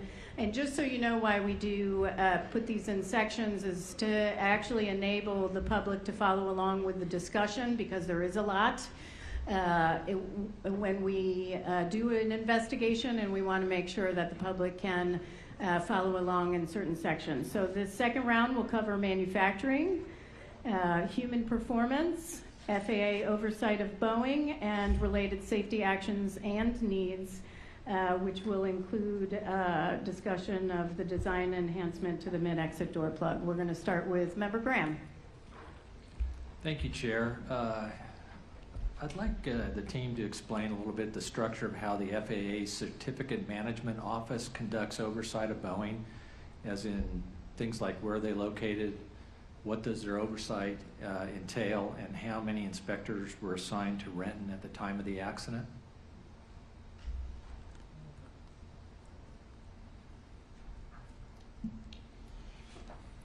Member Graham, the oversight plan is an annual plan that is developed. There's a risk assessment that is done on the certificate holder, or the production certificate holder. For Boeing, that is always going to be a 1 high, and the reason it's always going to be a 1 high is because they produce greater than 100 aircraft a year.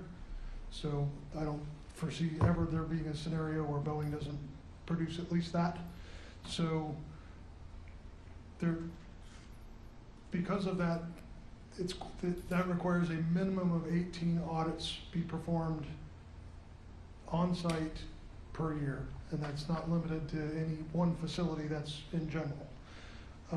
The FAA does far more than that, quite frankly. They do in pretty close in the 50s is what we saw for the 2024 calendar year when we asked during interviews.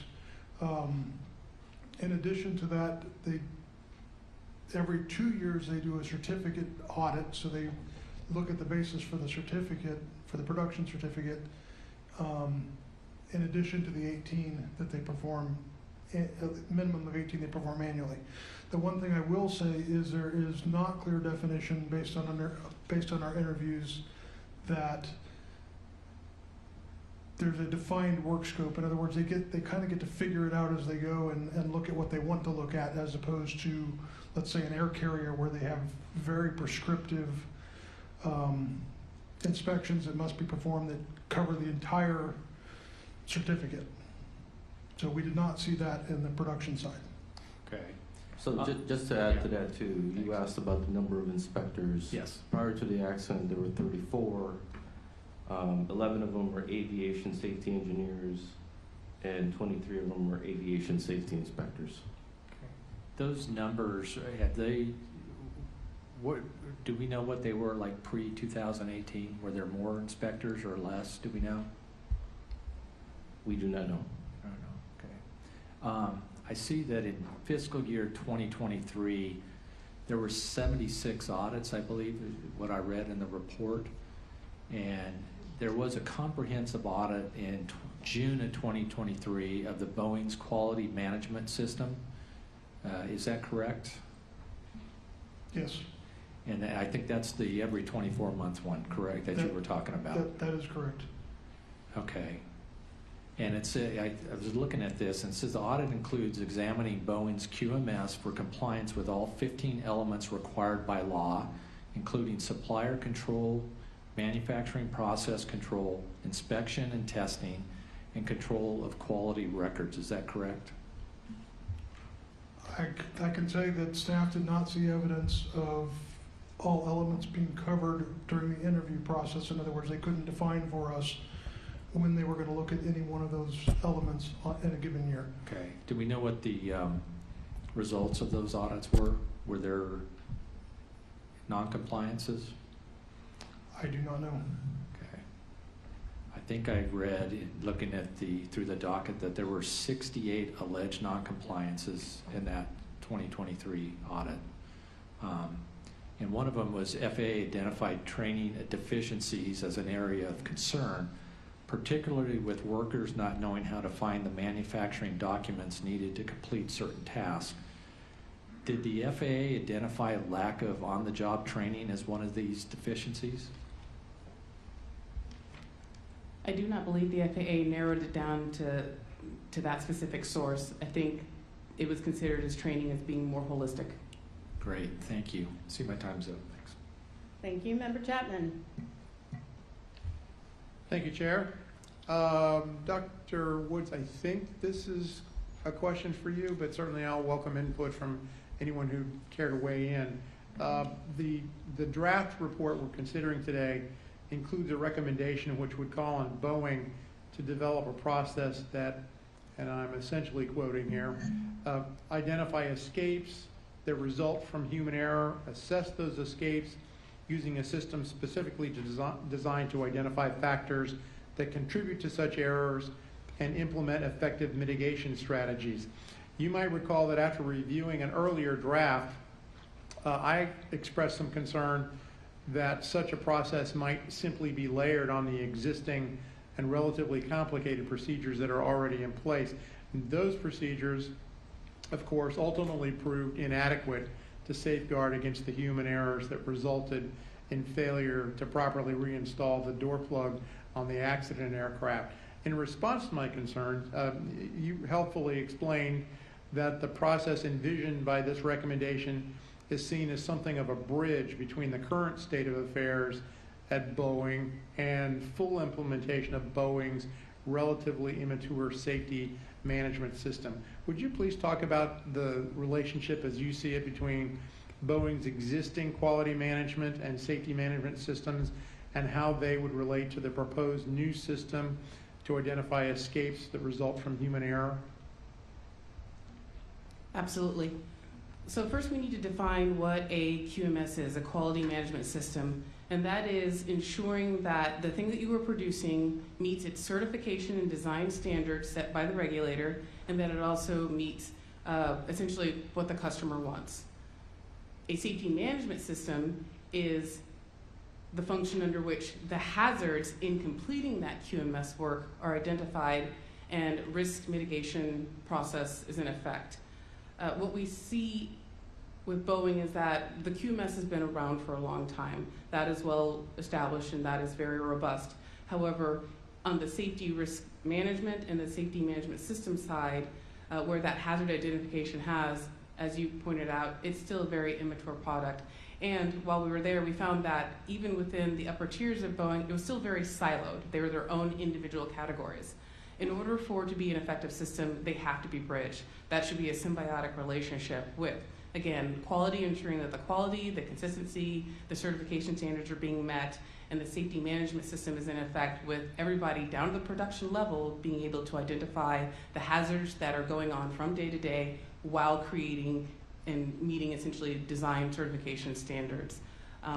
As they continue on their implementation process, there has to be greater understanding throughout all the levels of Boeing, and at the time of the investigation, we just weren't seeing that. Therefore, staff has made recommendations in that area. And do we feel confident that this new system that we're recommending, this sort of bridge system, that it won't detrimentally increase the level of procedural complexity? No, not necessarily. I mean, the process in and of themselves are fairly straightforward and can be simplified. I think that right now there might be a lack of understanding in how to capture those processes and how to implement them and how to train and inform your people as to what they are.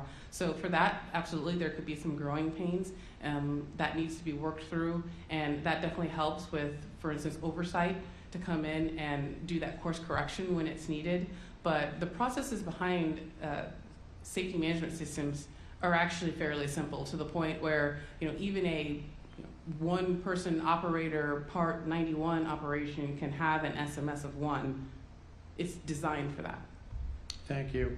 Boeing's safety management system, I believe, correct me if I'm wrong, implementation began in 2021. Is that right? They went operational in 2021. Operational in 2021. And so at the time this aircraft was manufactured in September of 2023, the SMS at Boeing had been in operation about 2 years. Correct. And that's why we feel that it, at least, certainly at that point in time, and maybe still, a relatively immature safety management system, particularly for such a large organization. Correct, and it's not just because only 2 years had lapsed. It's also because there was still they were still waiting on the guidance from the regulator as to what is this SMS supposed to look like, under what am I going to be, what are the standards I'm going to have to adhere to. That did not come into effect again until April of 2024, where they then had that guidance. Great, thank you, Chair. Appreciate it. Thank you. Member Inman. I think, just to clarify, at certain points in our report, it talks about a VSMS, voluntary. What's the difference in a VSMS and an SMS system? An SMS system is regulatory. Oversight is provided by the FAA. For instance, in our air carrier Part 121, their SMSs are regulatory. They are mandated to have one, and the system is constantly checked. A voluntary SMS has all the same components, has a lot of the same structure as an SMS. However, the company or organization who has chosen to accept does not regulatorily have to do so. But how did this come about for their voluntary safety management system that we were discussing? Was it from a 2015 settlement with the regulator?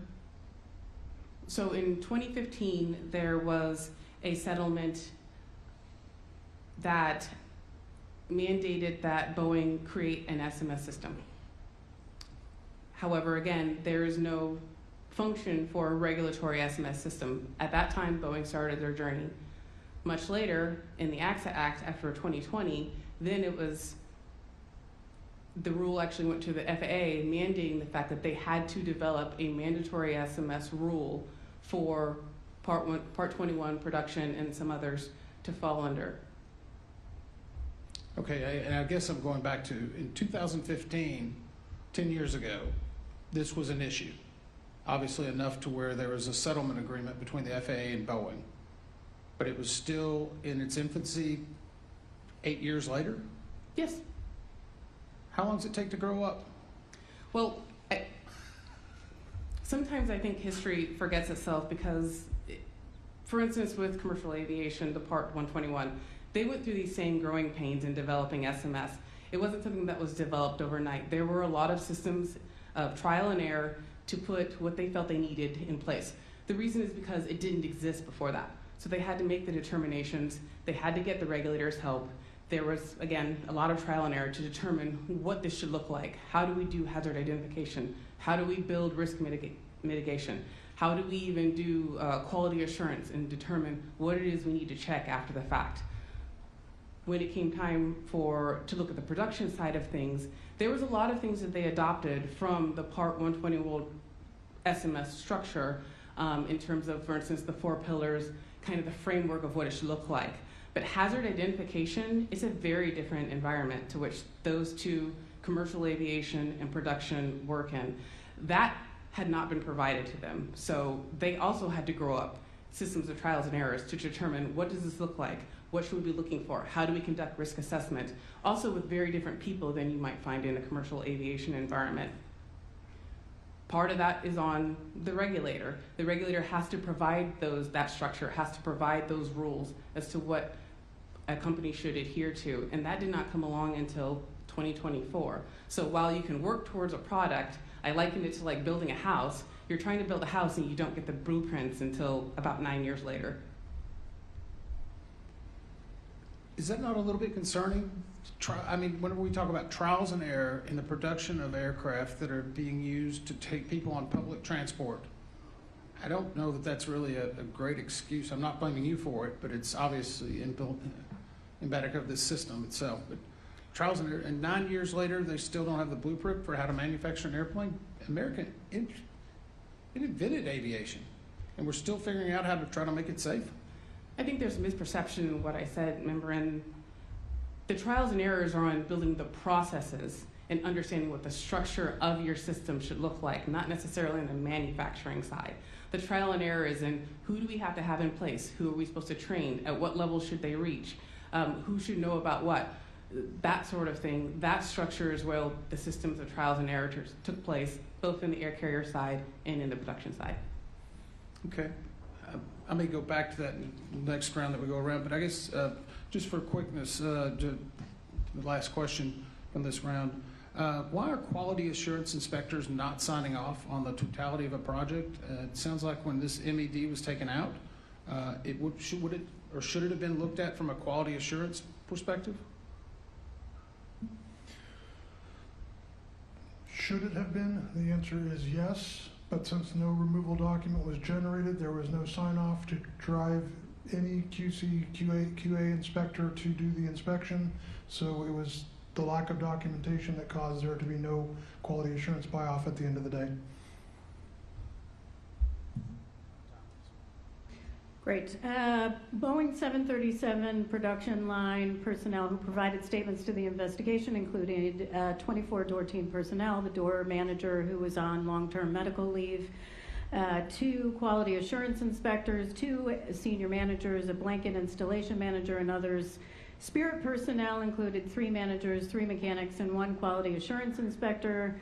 Those who also participated in interviews, a total of 17, included 5 door team members, a quality insurance inspector, 3 interior seat installers, a functional test team lead, a shipside operational inspection specialist. I could go on, but there were a number of statements in interviews, and I know we dug deep, but do we know who opened the door plug today?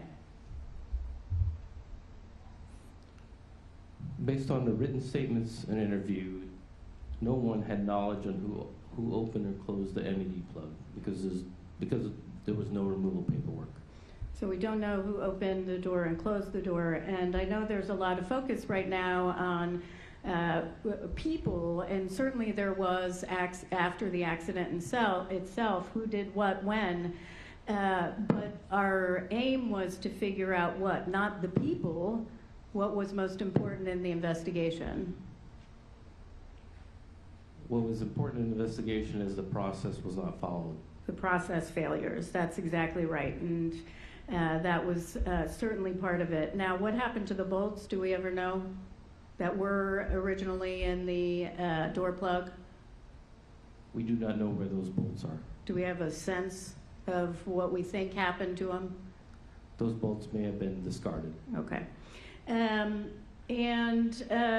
We state in the report, actually before I get to that, hierarchy of controls. This is something I'm very familiar with especially with manufacturing, and it's really something that you look at when you're talking about safety hazards and people, protecting them from hazards.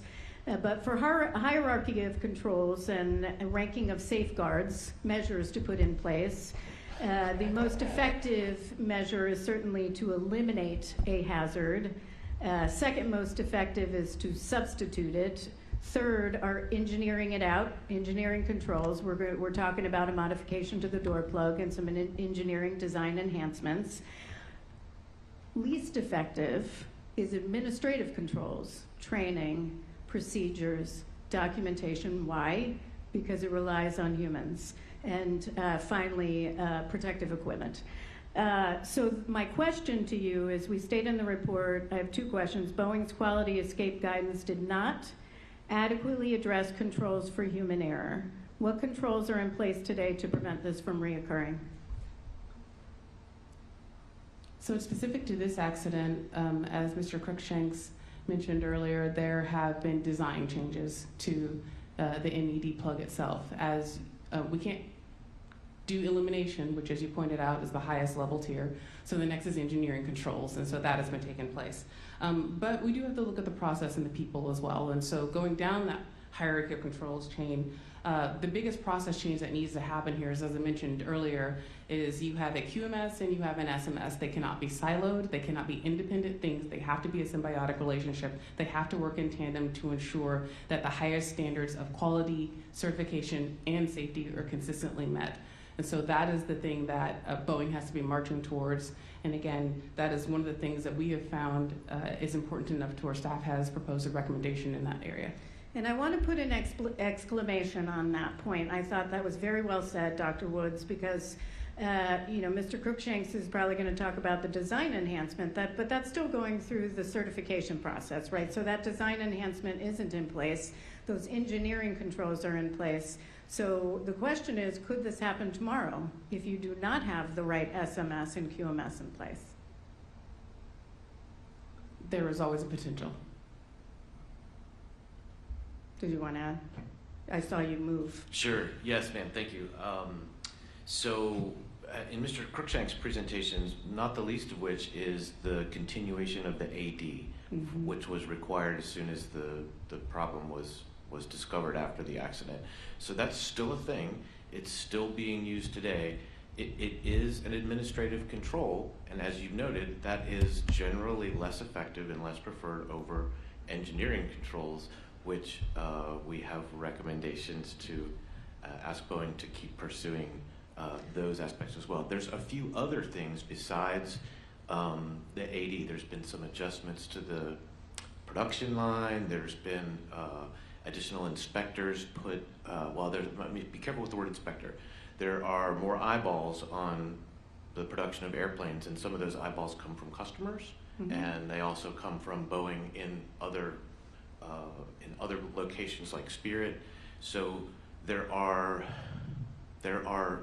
a number of administrative controls in place today that we think reduce the likelihood of a similar accident happening again. But it's critical that you have an SMS in place to ensure that you're evaluating potential risks, mitigating them, monitoring them for effectiveness, and if they are not ensuring they are effective, making appropriate changes to ensure that they are. Absolutely. Oh, that's great. Thank you. And I know we'll talk about some of those other things throughout the discussion. Member Graham. Thank you. I'd like to go back to the voluntary SMS for just a minute. So it was approved by the FAA in 2020, implemented in 2021. So it had been up and running, although immature, for about 2 years. How did the FAA conduct oversight of the voluntary SMS? There is no requirement for oversight or audits for a voluntary SMS. No requirements. So inspectors from the FAA received no guidance on how to do any oversight. Is that correct? Correct. Very unfortunate. I guess that's going to change now, isn't it?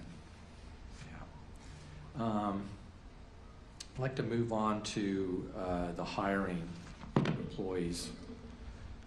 In 2022, Boeing sought to increase hiring in an attempt to ramp up the 737 production levels to pre-2018 levels and make up for employees lost through the attrition between 2018 and 2022.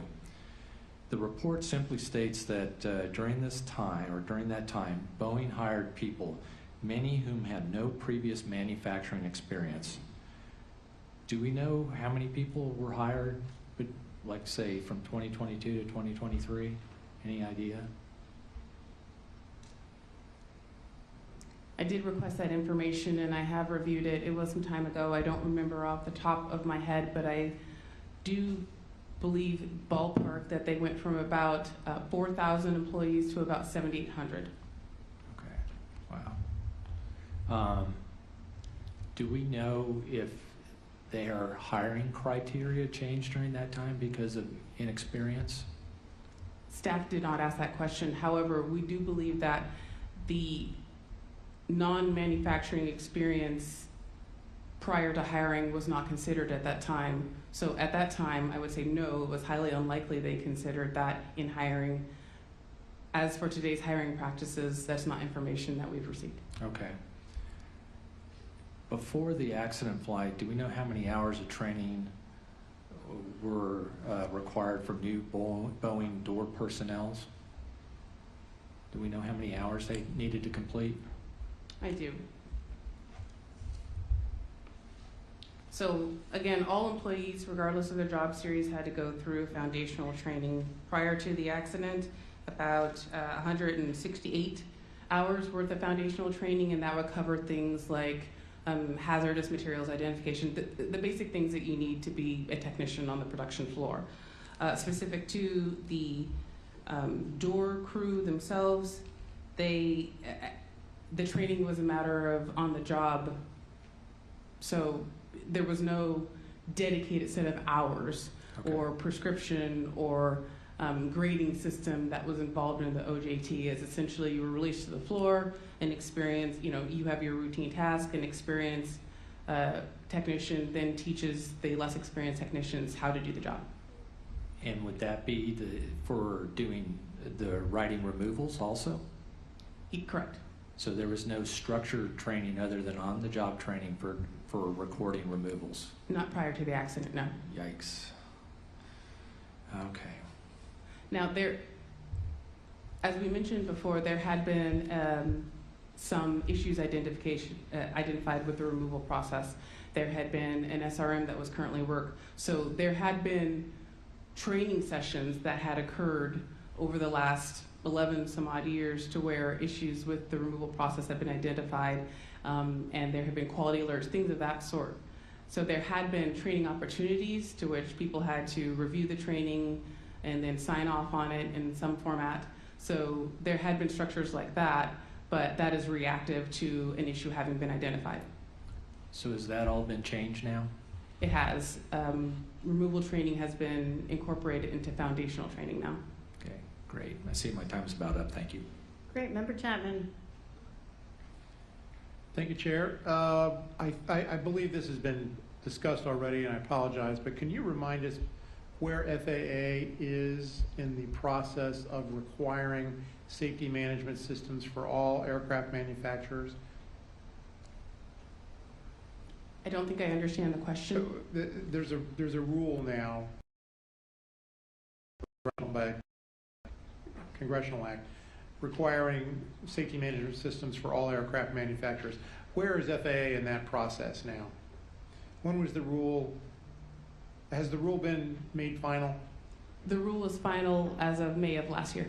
And when do manufacturers have to comply or be in compliance? Within 36 months. 36 months, okay. Now, at the time our team of investigators interviewed FAA inspectors in connection with this investigation, the inspectors had not yet attended SMS training and were not yet aware of what the requirements for oversight of safety management systems would be. I think that's correct.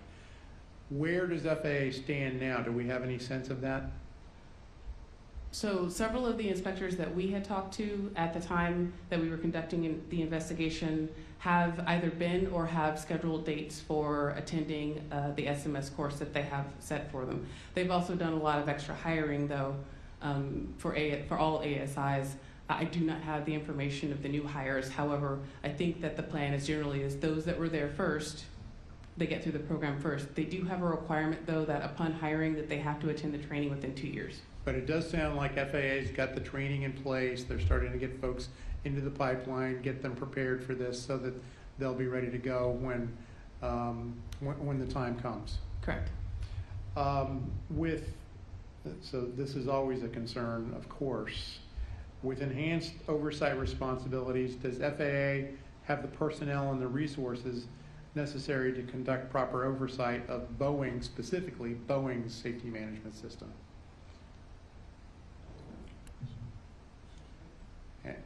And I'm going to guess you'll have to offer a personal opinion on that, but if you have any sense, it would be helpful. So the FAA has basically, after the accident, they've hired there was a 62% increase in the hiring of aviation safety inspectors.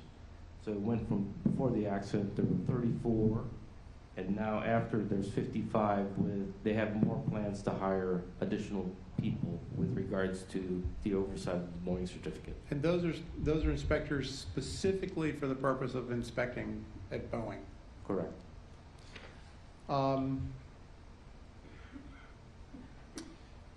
If I could just ask Dr. Woods, this may be you as well, I can't recall. Can you just talk a little bit about the concept of change management and what that entails? Sure. Change management is essentially, in any given organization or company, whenever you're going to introduce something new, there has to be, or there should be, an assessment on how that change is going to affect what you know right now. So that is how we're going to implement the change. First of all, what the change is, how we're going to implement the change, who it affects, who is going to reach, who do we need it to reach, how they should respond in reaction to the change. It's pretty systematic, but it's also pretty flexible in terms of whatever it is you're introducing, you want to consider the effect of that. And we know that there have certainly been some changes in Boeing's workforce over the last several years, and there are a number of factors that have impacted the experience levels of Boeing employees. How would a change management assessment inform the company with respect to employees' potential additional training needs? It would have identified the fact that the people that are currently on the production floor do not have the same level of experiences and backgrounds as they did 5 years prior. And what does that change mean to the overall outcome? Again, in a QMS-oriented, you want to meet your design and certification standards. So while the new people could maybe still meet the certification standards, what didn't occur was what unintentional hazards have been introduced as a result of there being less experienced manufacturing personnel. Thank you. Thank you, Chair. I have additional questions in this area. I'll hold them for the next round. Thank you, Member Inman. So I'm going to go back to the actual removal of the door plug itself. And I think during his interview, one of the Boeing functional test technician leads recalled moving a maintenance stand which had the MED plug on it. This is in roughly pages 83 and 84 of the report. And that he took that and put it back in, leaving the gap between the frame. That is correct. Since we have so many different multiple personnel that are touching it, are there controls in place to stop an employee from performing a task that they're not trained on or are out of scope? Because this appeared to be out of scope by him taking it off the stand and putting it at least partially inside the frame. Are there controls in place? In certain scenarios, there are controls in place, being that you have to have, let's say, an authorization to do something or a qualification to do something.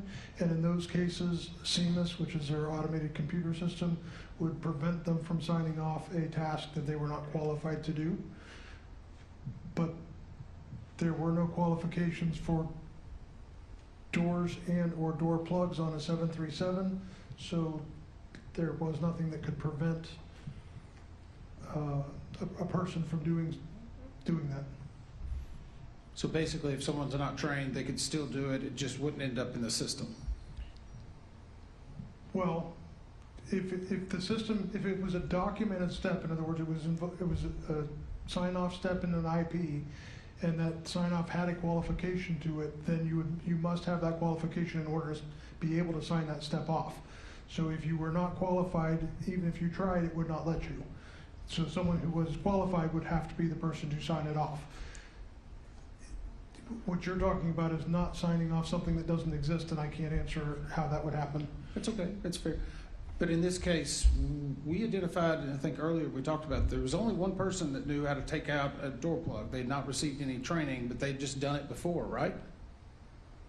They had done it multiple times before in the Renton factory. This particular gentleman had 25 years doing doors. He'd done about every job there was to do on a 737, and was very mechanically inclined.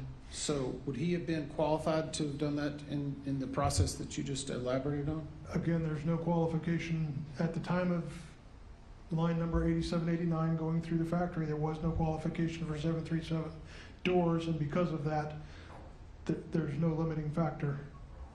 So if there's no qualification, does that mean anybody could have done it? I'm trying to get to, you said earlier that someone had to be qualified to take something out or put it back and it would have been caught within their process, but it sounds like no one was qualified or at least certified. So would the process, how did the process allow for these doors to be removed and put back in the past if they went through the normal system? Again, this is, the removal of a plug was a non-routine task because it was an NCO. And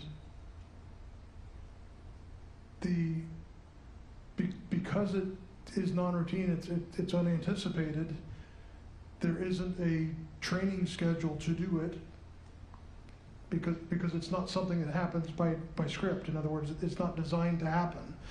It happens because there's an exception. In other words, there were 5 rivets common to the forward door plug frame that needed access, and because it needed access, that had to be opened. I will say the door crew is the right crew to be opening it. They're the most familiar with doors and door plugs. But again, there should be training to teach people how to do jobs that they're expected to do. Would you speculate that non-routine is probably the greatest place to inject risk into the production process? I think I would agree with that comment. That seems like that would have been a primary focus on even a QMS, SMS, doesn't matter. Non-routine would probably be where the greatest risk is, and yet this was not something that was identified prior to this investigation? Not to my knowledge. I've got more questions in the next round. Great, thank you. The 6 key performance indicators that Boeing is using to monitor its production health are employee proficiency training, notice of escape work hours, supplier shortages, total rework hours, traveled work, and airplane ticketing performance. First, do we know, are they red or green on any of these? And I know it differs by day. Do we know? For the 737 line.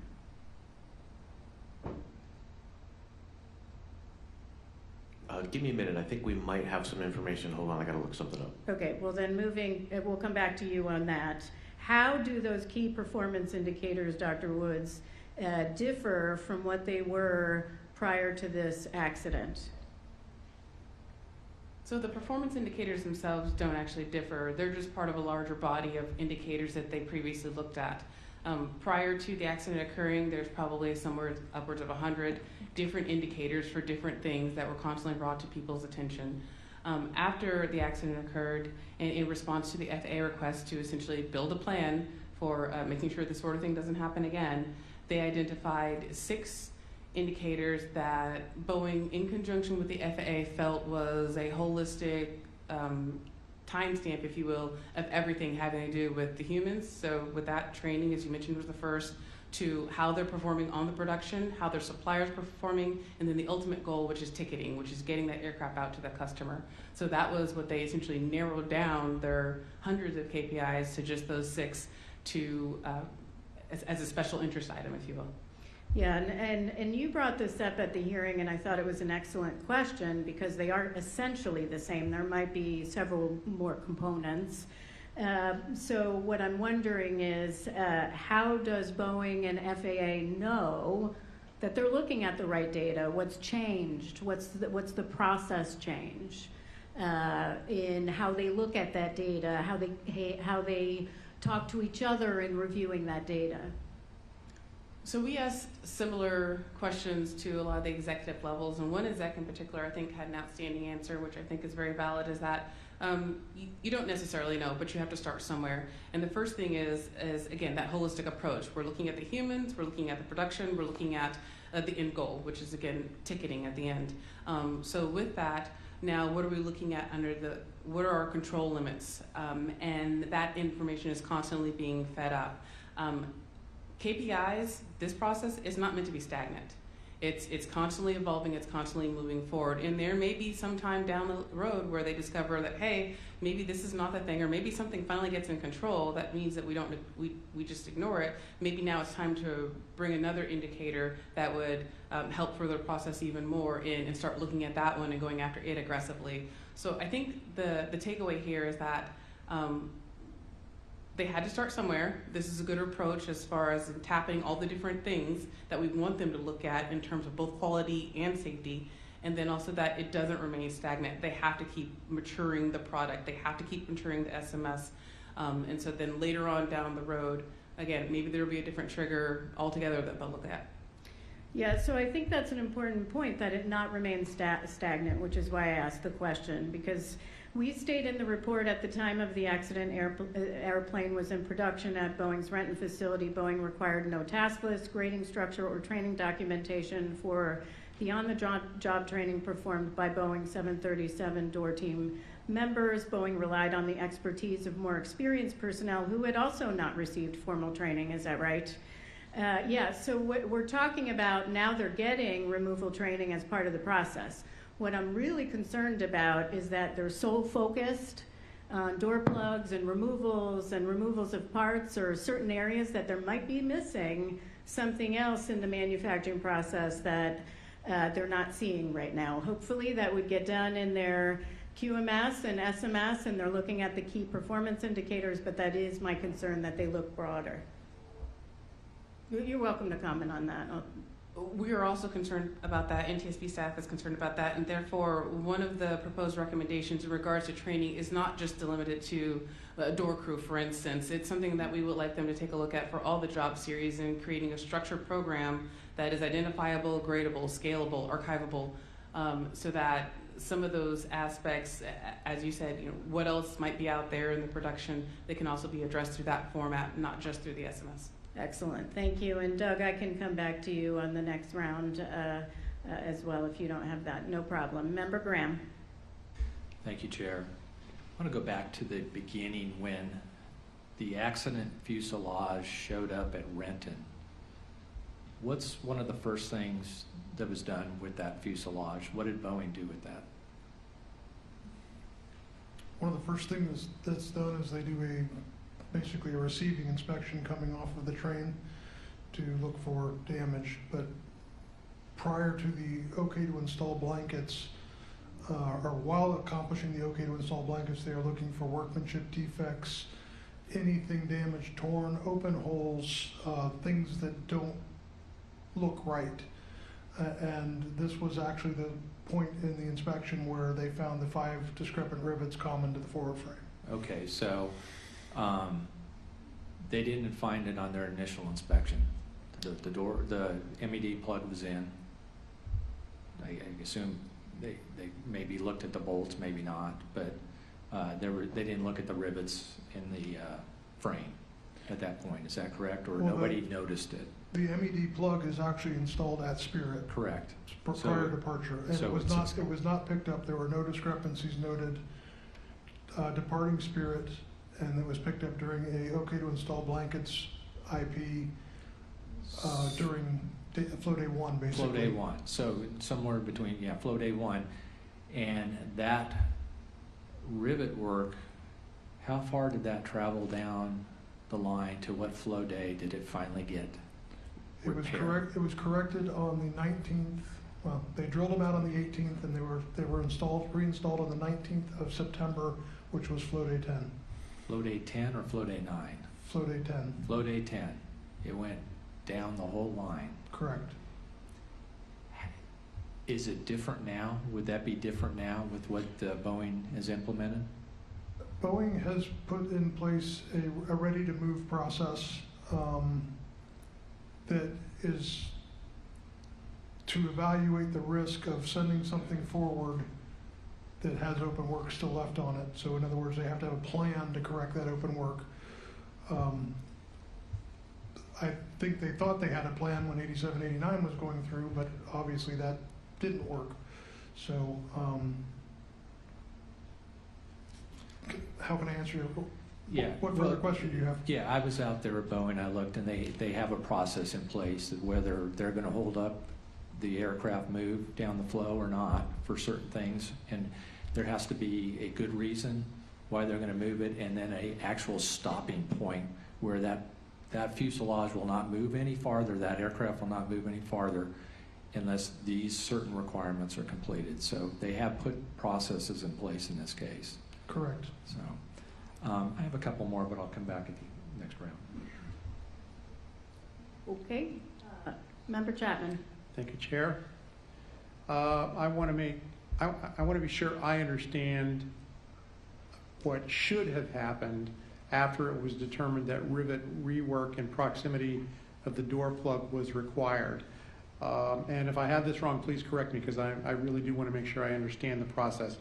So when the nonconformance record and the nonconformance order for the damaged rivets were created, Boeing then should have assigned a quality assurance inspector to determine whether the rework required a removal of the door plug. Is that correct?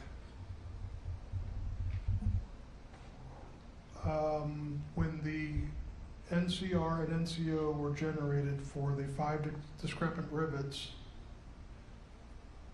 no, that they would not have had, what was created was a NCO that gave instructions on correcting these rivets, and what the Boeing spec was that you would use to correct the rivets. It didn't cover anything to do with access. When you generate a removal, then you would have instructions for what to do to open the plug, what you would do to rework the area. In other words, point back to the other document, and then what was required to close the plug, and a final inspection from Boeing Quality Assurance. And how would the removal have been documented, or how should it have been documented? Removals are generated in CMIS. There's basically a pick list that you can go through and pick the items that you want to cover. If you have if they have electrical concerns or hydraulic concerns, there were about it seemed like about 20 different options to pick things.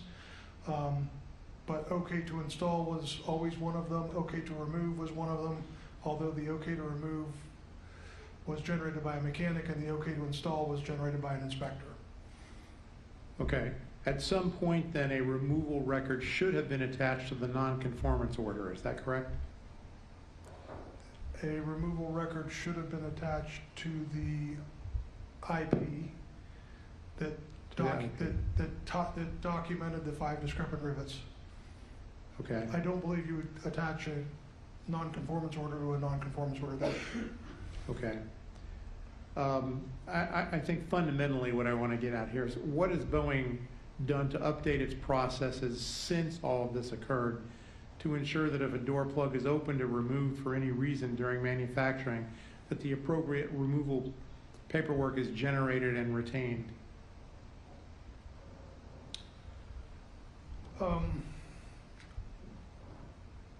Boeing's done quite a bit, actually. One of the things they do is they placard the plug from the outside, saying, if you're going to touch this, you need to know what you're doing. Basically, you need to get people involved. So to add to that too, Right. is they've had numerous trainings with regards to removals, not just from the door team, but the rest of the manufacturing personnel. Okay. All right. Thank you. A question about the design changes that that are being made to the door plug to ensure that if removal is required, that all the bolts are reinstalled and the door plug is secured. That is currently in the certification process at FAA, is that right? It's in certification planning at Boeing and Spirit, and Okay. the FAA has been notified. Okay. I'm not sure where exactly in the process Okay. it is at FAA. The plan here then is that at the appropriate time, there will be an airworthiness directive requiring installation of the redesigned door plug on all new aircraft going forward. And then there will also be an airworthiness directive, as I understand it, requiring retrofitting on aircraft that are already in the fleet. Is that right? There will be manufacturing instructions to install it in the factory. Okay. And then we are asking for the FAA to issue an AD against the existing airplanes in the fleet. And do we have any sense whether FAA is open to that? We believe they are in our discussions. I know it's early. Yeah. Okay, thank you. Thank you, Chair. Member Inman. Going back a little bit about the FAA's oversight, and I'm going back to some of the interview transcripts, identified that they had inspectors present in Charleston, Renton, and Everett, and the managers met weekly to discuss administrative activities. However, there are no inspectors present at Salt Lake, Portland, Auburn, Frederickson, and Helena. Is that your understanding?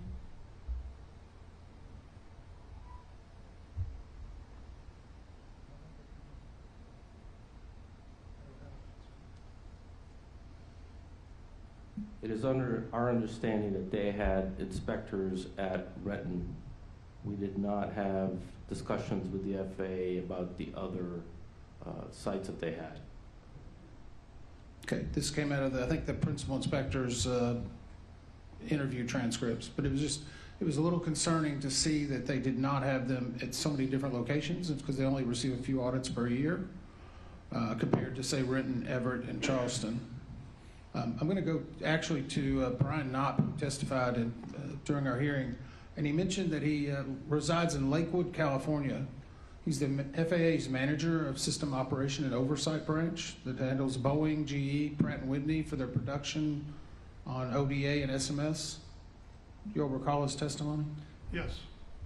I'm just I'm curious because we're now under, the president's had this new initiative about return to work and return to locations and remote work, and I know it's affected every agency and we've been adapting to it as well. Is there risk by having the head of the ODA and SMS from FAA residing in a city to which there's no FAA office?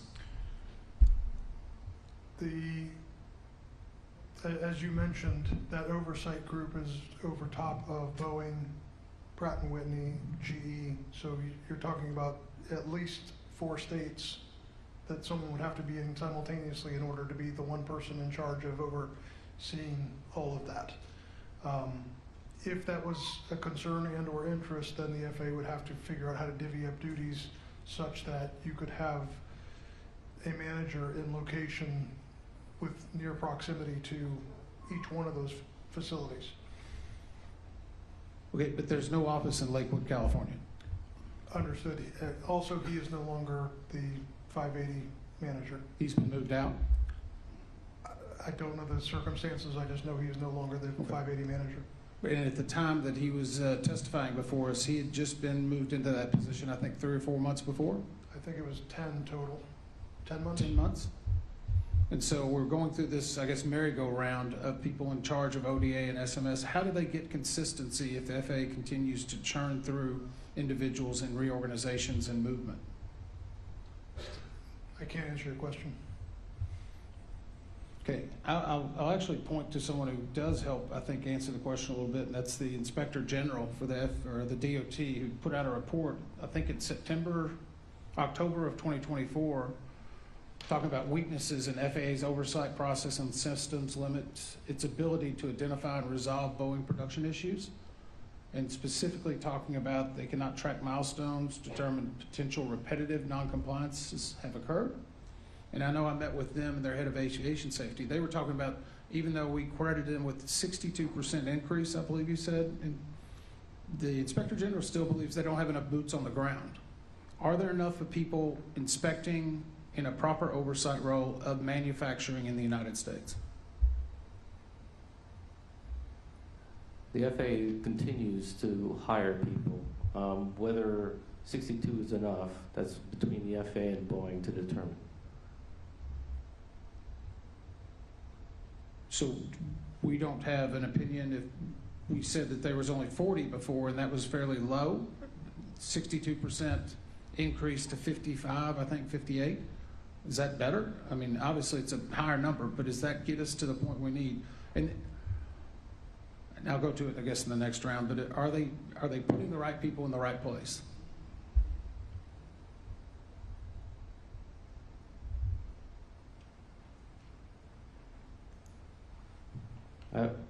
Yeah, we don't have the answer to that. Whether I'm assuming that they're hiring the right people to do the job that they need to do.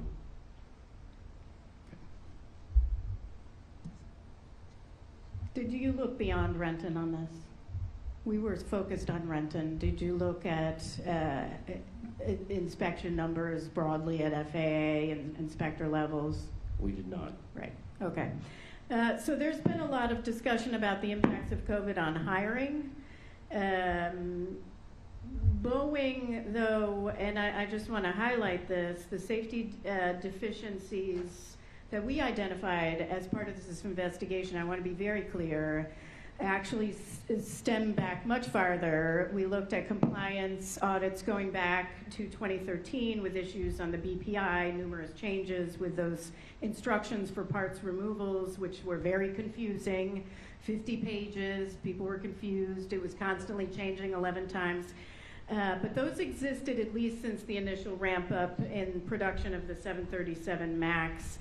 And I just want to emphasize that change management is important. It is a critical process. We do it all the time. I can tell you, Dana, Darlene, Brian, I routinely every day are looking at change management for every process we're changing. And the same was emphasized in testimony when I talked about some of the changes occurring at DCA Tower after the January 29th event. You have to do change management to determine what effects or unintentional change effects come about from a decision that you made. What intentional, unintentional things were created to evaluate risk. So I just want to emphasize that. SMS, Dr. Woods, I think you've all done a very excellent job. I know it's a long morning. Is SMS static, or is it something that needs to be continually developed, improved upon? No, it's got to be continuous because the circumstances are always going to be changing. Just like we talked about, there is now, they're talking about changing the design of the plug to ensure that it's safer. Things will change. Therefore, your SMS has to be constant to continuously evaluate what hazard might exist as a result of those changes, and then develop risk mitigations to prevent essentially an accident or an incident from occurring. And can Boeing really implement that on their own? On their own with no oversight, is that the most effective? No, I mean, for everything that we do, there has to be some sort of third-party entity coming in and taking a look into ensuring that everything is meeting standards. In this case, the regulator is the one who developed the standards, who said what the standards are going to be. Therefore, they have to provide oversight to ensuring that Boeing is meeting standards. And so, I mean, that's the big difference between the voluntary SMS and the mandatory SMS under the law, which is they really didn't have a set of standards. They submitted an SMS that that FAA accepted, didn't really meet a set of requirements in a regulation that was standard, and then there was no enforcement. So one question I have is, and this was pretty evident in our interviews of FAA, after this accident, is their inspectors seem to be unaware of how to do safety management, how to enforce safety management, and how do they address safety culture. And I'm wondering what has occurred since the accident there, because yes, Boeing has created a lot of procedures and a program around SMS, but it also takes a regulator who's very familiar with how to enforce, how to conduct a proper oversight. Correct, it does. And so part of this, as we mentioned, I believe, a while back about at that time, the FAA or ASIs, they hadn't had training. Since then, quite a few that we talked to had either had training or they have been scheduled. Their training is upcoming. They also mandated that within 2 years of a new ASI hire that they have to go to the training. So I also mentioned earlier that this is the part of that growing pain that I was talking about this didn't exist in a production environment before. So everybody's going to have to learn and come on board and understand what their role is that they have to play. And the FAA is a significant part of that. And what is FAA's role on Spirit? Assuming Spirit is separate, obviously there's some discussions about them coming into Boeing, but what is the role there? I know that Spirit is also implementing an SMS. The new rule does not extend to suppliers. Okay. Thank you very much. Member Graham. Thank you, Chair. As part of the post-accident investigation, Boeing was required to provide a detailed update to the FAA on actions they had taken in the wake of the accident. These included strengthening voluntary safety management systems, simplifying their internal processes and procedures, clarifying work instructions, enhancing supplier oversight, increasing internal audits, improving installation plans, and enhancing employee training. To date, and going throughout the investigation, how many of these items has Boeing addressed?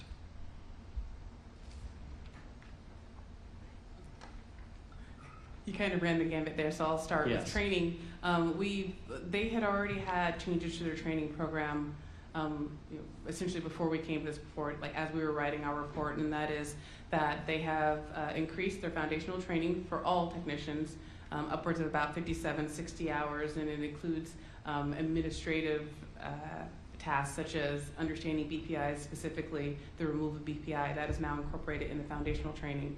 And while we only, in the confines of this investigation, asked for how training had been adjusted for the door crew, we have asked as a proposed recommendation that that happen for all job series, and that is that OJT has to be essentially prescriptive.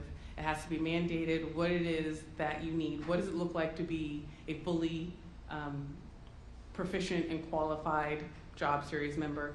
It needs to be graded. So how does the individual know that they've achieved the goals? What are the goals? How do they know they've achieved the goals? And then it has to be documented so that you have archival data later. One of the things that staff found concerning as we went is we had to ask the individuals if they had done work on an MED plug before, whereas there should be some sort of database that you could go to and it should be able to spit out these are the exact number of technicians that you have that are proficient on this task and the ones that you should seek out to do the task to mitigate risk. Moving on to, I guess, the other. What about the SMS? Well, for the SMS, that is still ongoing and it's still being encouraged. Again, new rule came out. Now they have a little bit more a definitive structure as to what exactly it should look like. The things that they had put in place, they remain. Again, they patterned a lot of those off of what the commercial Part 121 SMS looks like, but now there will be some adjustments. Also, there is now a holistic effort to make sure that everyone understands all the way down to the technician level what the role is. That's actually another part that's been added to the foundational training is what is SMS? What is your role in SMS? How do you identify hazards? And there is strides to make that a part of recurrent training as well. Yeah, and I know I talked about a lot of other ones. I don't need individual updates on each, but does it appear that Boeing is taking the corrective actions necessary to improve their processes and procedures? I would agree with that statement. In addition to that, they have formalized 737 door team training now too. So prior to the accident, there was no formal training for door crew people. I saw that 2 weeks ago out there, and it looks like they're defined procedures and processes in place for just about everything they do and jobs, or what the requirements are, what the training's required for them. So, in this, I'm asking for an opinion here. Does it appear that they're trying to take making corrective actions for their safety culture? I know we didn't do a safety culture survey, but does it appear they're trying to make strides in improving their safety culture? So after the accident occurred, I know that Boeing, on their own, without additional guidance from the NTSB or as a result of this investigation, has undertaken internal surveys and internal audits trying to essentially assess their own safety culture. And in doing that, they have gained information that they do in turn to go back to use to help inform their SMS process going forward. So it would appear that they do recognize, but to be clear, in our conversations with the executive levels, there was an understanding there of what SMS is, what SMS principles are, why it's important. The problem was that didn't permeate down, and so some of the things that both NTSB staff and some other external audits have identified is there is this huge gap in knowledge, this gap in understanding between the executive level who set the policy and may understand, and the technician level who is actually going to be the most beneficial in identifying the hazards. They're the ones who touch it every day in and day out. So if they don't have awareness, then it doesn't matter how informed your executive level is, your SMS is still not going to work. Absolutely, I agree. It doesn't appear that it was there at the time, but I think they are making strides to make sure it gets down to the floor. I would agree. Thank you. Member Chapman. No further questions in this area for me. Thank you, Chair. Member Inman. So I'm going to go back to, I guess, 10 years ago. It's actually 2013. A KO, it appears, adopted SMS as a suggestion. It was ratified in 2007, or proposed in 2007, ratified in 2013. And we're 12 years later, and we're still trying to figure out how to get SMS integrated?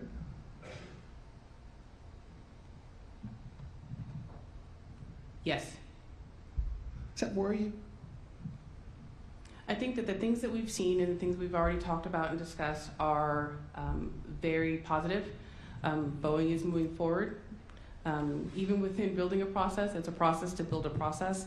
And some of the things that we've seen, so long as they adhere to what they say they're going to do, and in addition to a lot of the recommendations that staff has made, I'm very encouraged that that they will build that structure between, again, having a QMS that has been around for a very long time and is very robust, and an SMS that needs to be just as robust and as powerful as its QMS. Well, it bothers me.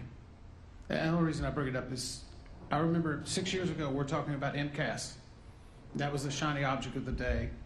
You know, several years ago, we had a lot of hearings here about near misses. That was the, I don't want to say the shiny object, but that was what we were looking at then. You know, we continue to go down through these processes.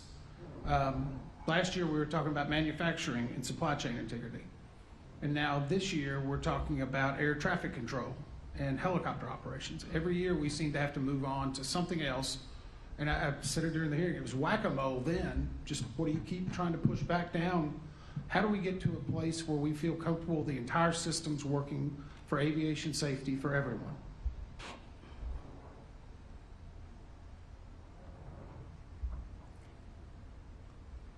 This might be an unpopular opinion, but I personally do not feel that you can ever 100% get to zero.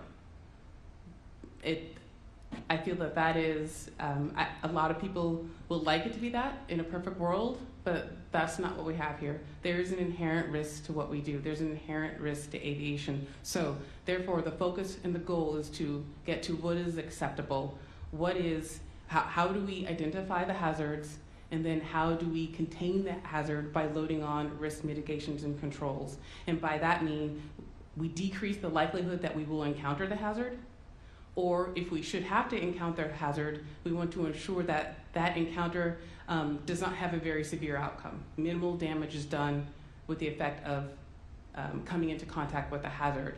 That's the goal. We're no longer flying bi-wing wooden planes. Aircraft have gotten inherently more complicated. People have gotten inherently more complicated. Technology has gotten inherently more complicated. So there will always be something on the horizon that we have to continuously look at and adapt to. So what we do is we learn from those things, and we build these processes and we build these systems.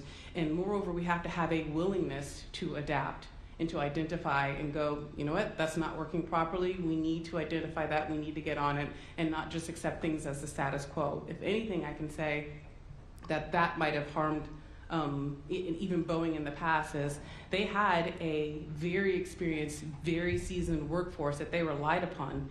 In a structure, to maintain quality, you need experience, training, tools/guidance, and oversight. A lot of their experience got up and walked out the door, so that just left training, tools and guidance, and oversight. So if one of those other three things is not as efficient as it should be, then yes, you're absolutely going to have a problem. I don't think your opinion is going to be unpopular. We can do better. We can try to do better. I mean, as I understand it, over 500 million people flew on Boeing airplanes in 2023 alone. We want every one of them to get there, but we have the ability to move 530 million people. not including the rest of our aviation sector. We can stop all commerce. We can stop these near misses. We let one airplane operate on the tarmac at a time. Want to get the fatalities down for highway crashes from 40,000? Sure, set the national speed limit at 5 miles an hour. I mean, the safest plane is the one that never takes off. But we are allowing for innovation, so I appreciate your commentary, and I don't believe it's that unpopular as you may think. That's all I have for this one. Great, thank you. Are you aware whether FAA conducts their own SMS on themselves and on the aviation sector? So I do believe a part of that AXA Act in 2020 was also for the FAA to establish its own internal SMS and to establish its own safety culture. Being that, if we're talking specifically about the production environment, as we established, it wasn't a regulatory requirement, there wasn't anything there in place. There was an Office of SMS that helped set up voluntary SMS programs and approve them, but after that, there was no oversight, no auditing process. So I cannot necessarily answer the part of bridging that gap yet. It will remain to be seen how FAA takes that on for production. They've been doing it for a long time in the commercial side. But internally, yes, the FAA also has to conduct its own SMS plan and identify its own hazards. For instance, not having ASIs who are trained to provide oversight for SMS, that would be a hazard that they would then have to also develop risk mitigations for. What is our plan going forward to get our ASIs trained? That sort of thing. I would imagine if they do have one that they should probably relook at it because they might not play whack-a-mole all the time. Okay, what is just culture and why is commitment to fostering a positive safety culture and promoting a just culture important? So within any organization, agency, company, a just culture is where the people, the employees are comfortable and there is trust there that they can acknowledge when a hazard exists and without fear of reprisal or feel of being labeled, for instance, a troublemaker for identifying that, hey, something isn't going wrong. It's also a culture to where if a person makes a mistake, they can own up and say, hey, I think I messed this up, I made this mistake, and there's an understanding that like the hammer just won't drop on them. It's not to say that all mistakes we just look the other way. It's to say that each individual error or mistake is looked at in context and determined where the breakdowns and deficiencies were, recognizing that people are going to make mistakes. It's processes that break down to where people, that escape gets through, and so that whatever it needs to be to contain and shore back up that process is adhered to. For instance, it could be retraining, it could be identifying that a tool is insufficient, but it's not just that, hey, somebody did something wrong, let's punish the individual. It's bigger than that. And I do think it was the right call that we not do the safety culture survey given everything that was going on with the work stoppage, and even coming back from a work stoppage, you're in a different place than you were in September of 2023. One question about that, I know that Boeing has been doing its own safety culture surveys. I would just, without asking a question on that, encourage them to continue on with that in their review and implementation of measures to improve safety culture within their organization. We do have a recommendation on this, and one thing I'll ask is Section 103 of the Aircraft Certification Safety and Accountability Act of 2020 directed the FAA to convene an expert panel to review and make findings and recommendations on the safety management processes and their effectiveness for each holder of an ODA for the design and production of transport airplanes. The expert panel's membership composition was designated by law and included a combination of NASA, FAA, aviation labor, aviation industry, and independent experts. While most aspects of ODA are focused on design and certification, the panel's focus on safety culture, SMS, and ODA applies across Boeing. Do you know what the expert panel found, and what are the benefits of a neutral third party, such as a independent panel like this? How can they help improve safety and safety culture for Boeing? So I'm going to answer your question kind of in reverse. So the benefit of a third party is that it takes out the bias. Sometimes it's very hard for us to assess ourselves. And so you need that third party, independent, fresh eyes, if you will, to be able to come in and identify the issues that might be within the organization. Now, as to what that team found, we've actually talked about quite a few of them because some of those things they found have persisted and some of the things that NTSB staff has also found. The first is that there's a very big disconnect between the executive level of Boeing, the higher level management, what they know, what they appreciate, and what the actual technicians on the floor understand and appreciate. That gap absolutely has to be bridged and filled in order for the SMS to work. Another thing that they identified was the fact that, and I think this, again, kind of harkens back to the growing pains, is that the attempts to install SMS within the system are very complex. It's not to the level to where just an average person is going to understand it and be able to go to a training and be able to understand what their role is and do the thing that they're supposed to do. So they need to shore up that part. There wasn't a lot of consideration for, interestingly enough, human factors, and that is where I've said before that, like for instance, in the production rate change assessments that they would do, it was very focused on the quality side. You know, do I have enough people? Are there enough tools in place?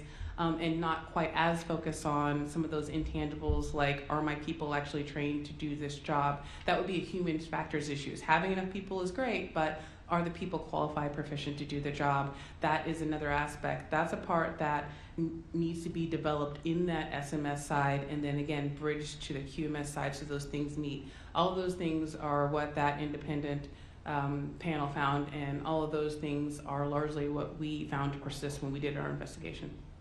Yeah, and it would be interesting to see what's changed since then. Member Graham, Member Chapman, Member Inman. Yeah, so I want to go back into a little bit of the FAA's oversight again. You know, can someone document specifically the flaws with their compliance and enforcement activities that may have resulted in this?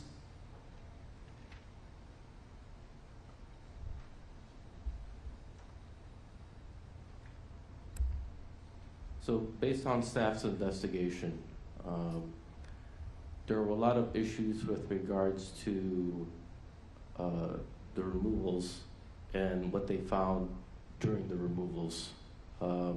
Again, they only had 5 years with regards to keeping all those records. The compliance are basically regulatory violations that they were supposed to keep.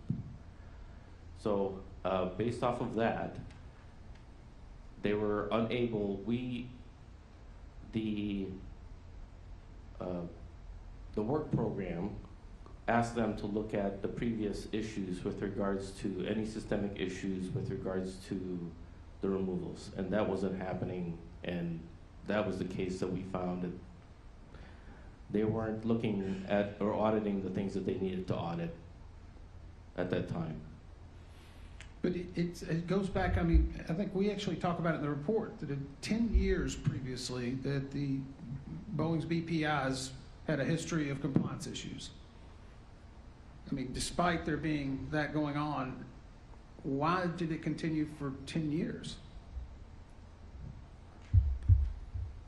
It's because that they don't have the system wasn't in place for them to be able to look at all that information back then, to be able to drive the audits at that time. So they were ineffective in their oversight? Correct. Do you think they're effective in their oversight now? There potentially could be holes in their oversight, sure. It's a very good answer. Potentially could be holes. If the FAA had an opportunity to make a specific change this year in one area, what would that be in order to gain less holes in their oversight?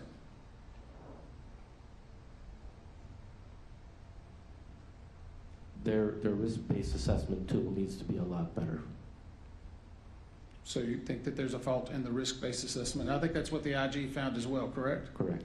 So it's us and the IG are both recommending this? Correct. Okay. Let's talk for a moment about the Shipside Action Tracker, the SAT. FAA's frontline managers stated in their interviews that parts removal out of sequence are chronic within Boeing's production system. So how does the SAT actually play within the assembly of an aircraft? How does the SAT pick up on chronic issues to be able to identify them? The SAT does not. The SAT is think of it as a trouble ticket system. So when you contact IT and say my computer doesn't work, they create a ticket. It's specific, that log is specific to what your problem is. That's the same thing the SAT does. So a SAT in this case was there's 5 discrepant rivets that we need to get resolved because it's holding up production or the completion of production. So it was there to track progress and status, and it was updated at the end of every shift. So it went along from flow day 1 through flow day 6, I believe, when the initial attempt to sign off the rivets occurred, and when Boeing quality refused to buy off the rivets, and when they said they had signed off that they had been replaced and they actually had been painted over because he thought he addressed them satisfactorily, that the failure of that buyback is exactly what that process should do. It rejected work that was not satisfactory to the QA inspector. So that one worked, but then it continued on after that from flow day 6 all the way to flow day 10, when it's getting ready to roll out the door and people are saying this is still open, we need help, we need help, we need to get this thing done. So that's what the SAT record showed. But it sounds to me like SAT is a way to get airplanes out the door so they can be sold. No, I think SAT is a way to track a single problem from beginning to end so that you have a conclusion. It's not a documentation of the system. In other words, it's not a manufacturing record, but it is a document that tracks what occurred shift to shift. Okay. Mike had mentioned the move ready process. I also saw that when I was there, where you get to at each flow day they have a banner where they go through certain questions of did this get completed, did this get completed, did this get completed, and then at the end of the day the managers and the rank and file get together, the mechanics, and talk about were all those procedures, was everything done. They won't go through those questions, and then they determine, is this ready to go to the next flow day? They had mentioned that this would be caught in flow day 3. We know this went through to flow day 10. Do you believe that, or do you have some concerns it might go beyond that, or it might not catch it? I just want to. We did not study the move ready process because that was implemented actually after the investigation. What I will say is, I think it's a good start, but once again, failure to document something is very hard to detect. Mm-hmm. So if you don't have it documented that it wasn't done, I don't know that process catches it. Right, which is why you need a design change. So Mr. Crookshanks, you're up. Boeing intends to pursue a design enhancement for the MED plug door. Can you talk about how that came about? What will the design enhancement do, and where is it in the certification process? So the design enhancement adds 2 pieces of structure to the plug that will prevent it from moving if they're installed correctly, or if they're in position. And further, you won't be able to put the sidewall panels onto the airplane without having those installed. And additionally, they're going to put lanyards on the bolts so that they'll hang there and be visible to a mechanic that had taken the bolts out. As far as where it is in the process, the engineering's been done. Spirit and Boeing are looking at the planning, the production planning process, and submitting it to the FAA for approval before it will go into production. Will that design change only apply to new airplanes or a retrofit as well? Boeing has told us they intend to issue a service bulletin to retrofit all existing airplanes, and we have a recommendation for them to implement that. Great. And is there, and I shudder when I ask this question, is there an estimate for how long the certification process will take? Will I be collecting Social Security?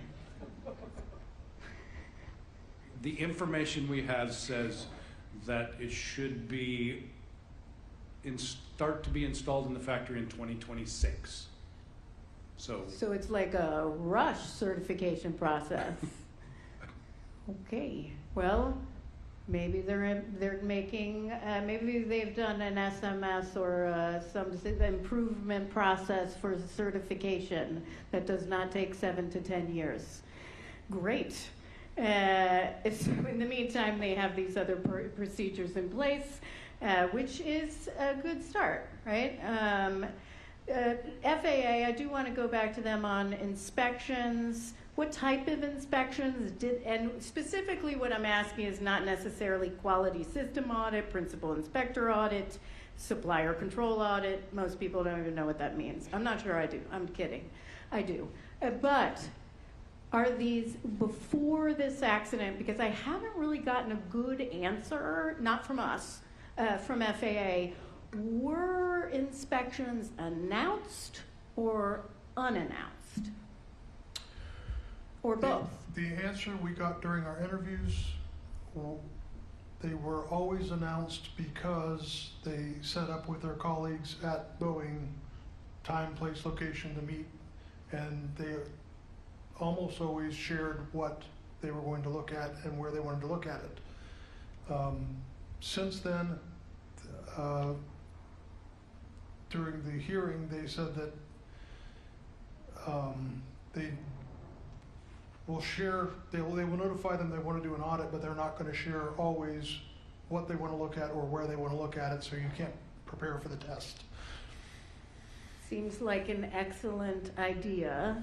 I mean, I do understand the need to have some announced audits, but unannounced can also give you a better sense of what's really going on a day-to-day basis.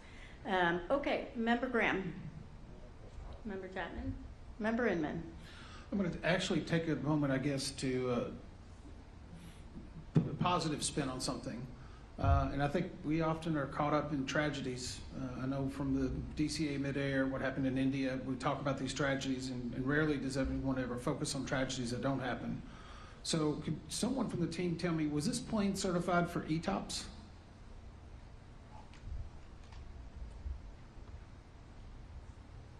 It was. And that ETOPS is an extended range, flying over water. Does that sound correct? Correct. The only reason I bring that up is that I think in this case we should applaud someone who actually adopted SMS before SMS was mandated, and that was Alaska Airlines. Was this plane able to fly under the FAA regulations over water for extended distance? At the time of the accident, it was not, and I'd like Mr. Hooray Well, wait to... a second. My question was, under the FAA regulations, were they allowed to fly this? At the time of the accident, the aircraft was taken off of ETOPS because they were flying with a deferred item on MEL. The question is, under the ETOPS program, were they allowed to fly under the FAA reg? Not at the time of the accident, because there was an MEL, they had a deferred item for an MEL which required them to take the aircraft off of ETOPS for that flight. It was a separate item from, from anything that we've been talking about so far. It was they had a fuel pump that was on MEL. I want you to go back and correct it, because I believe, if I'm correct, and maybe I'm wrong, I apologize, you're the experts, their voluntary SMS program had caught this as being a recurrent item, and so through their voluntary SMS program, they pulled it from ETOPS where they could have still legally flown it under their certification. Does that sound correct? I'm sorry, can you repeat that? Under the Alaska Airlines SMS program, they had voluntarily taken this plane off because they saw a recurrent issue, but under the FAA certification for ETOPS, they could have flown. That is correct. So there were two separate ETOPS going, there was two separate restrictions for ETOPS going on at the same time. One, the FAA would not allow them to fly. One, the FAA would have allowed them to fly, but the airline had taken it upon themselves to do that before they would let it fly again. So in other words, if they had corrected the issue with the fuel pump that was on MEL, they still would have voluntarily been restricted from flying. I'm just trying to compliment. A voluntary SMS system that goes above a regulatory authority is a good one. Is that correct? Yeah, agreed. Okay.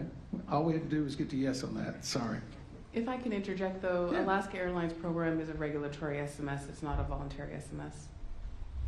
I completely understand, but they actually adopted the SMS before it was regulated. It's more mature, if that's a good way of putting it. It is. Okay. But all Part 121 operators had to adopt full regulatory SMS, I think in 2012?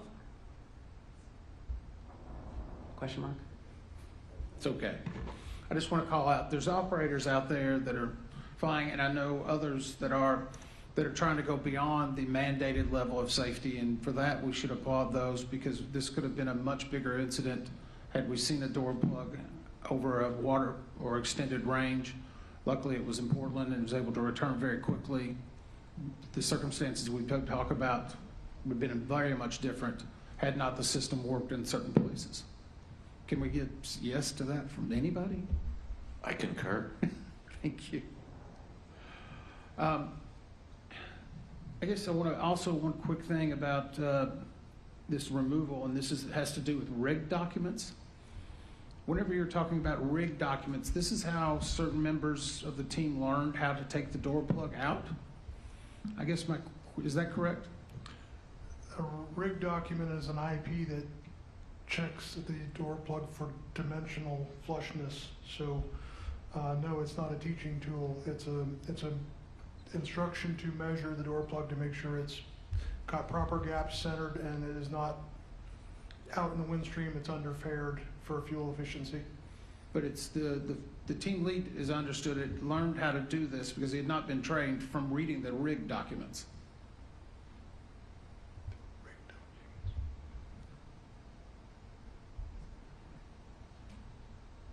Oh, yes, I'm sorry. He referred to, the gentleman interviewed referred to the drawings which were used to rig the plug at Spirit. So as I mentioned earlier, he had very good mechanical aptitude, and he took a manufacturing drawing that had rig tolerances to it and figured out how to take it out and put it back in. He taught himself. Out of time. Okay, I want to go back to FAA real quick. Retention of records, because we have a recommendation on this, or that includes this. Retention of records documenting noncompliance, as well as having a system that tracks noncompliances, can help certainly proactively identify safety risks. FAA only maintained records at the time of this accident for a period of 5 years. Why is it important for historical compliance enforcement and audit records older than 5 years to be retained and access granted to FAA managers and inspectors? Why is it important to have more than 5 years? So that inspectors can use that information and use it systematically for next fiscal year's plan for that particular for Boeing. Yeah, 5 years is a pretty short time period. Do we have a recommendation on how long they should keep those records? We did not prescribe how long they should keep those records. Okay.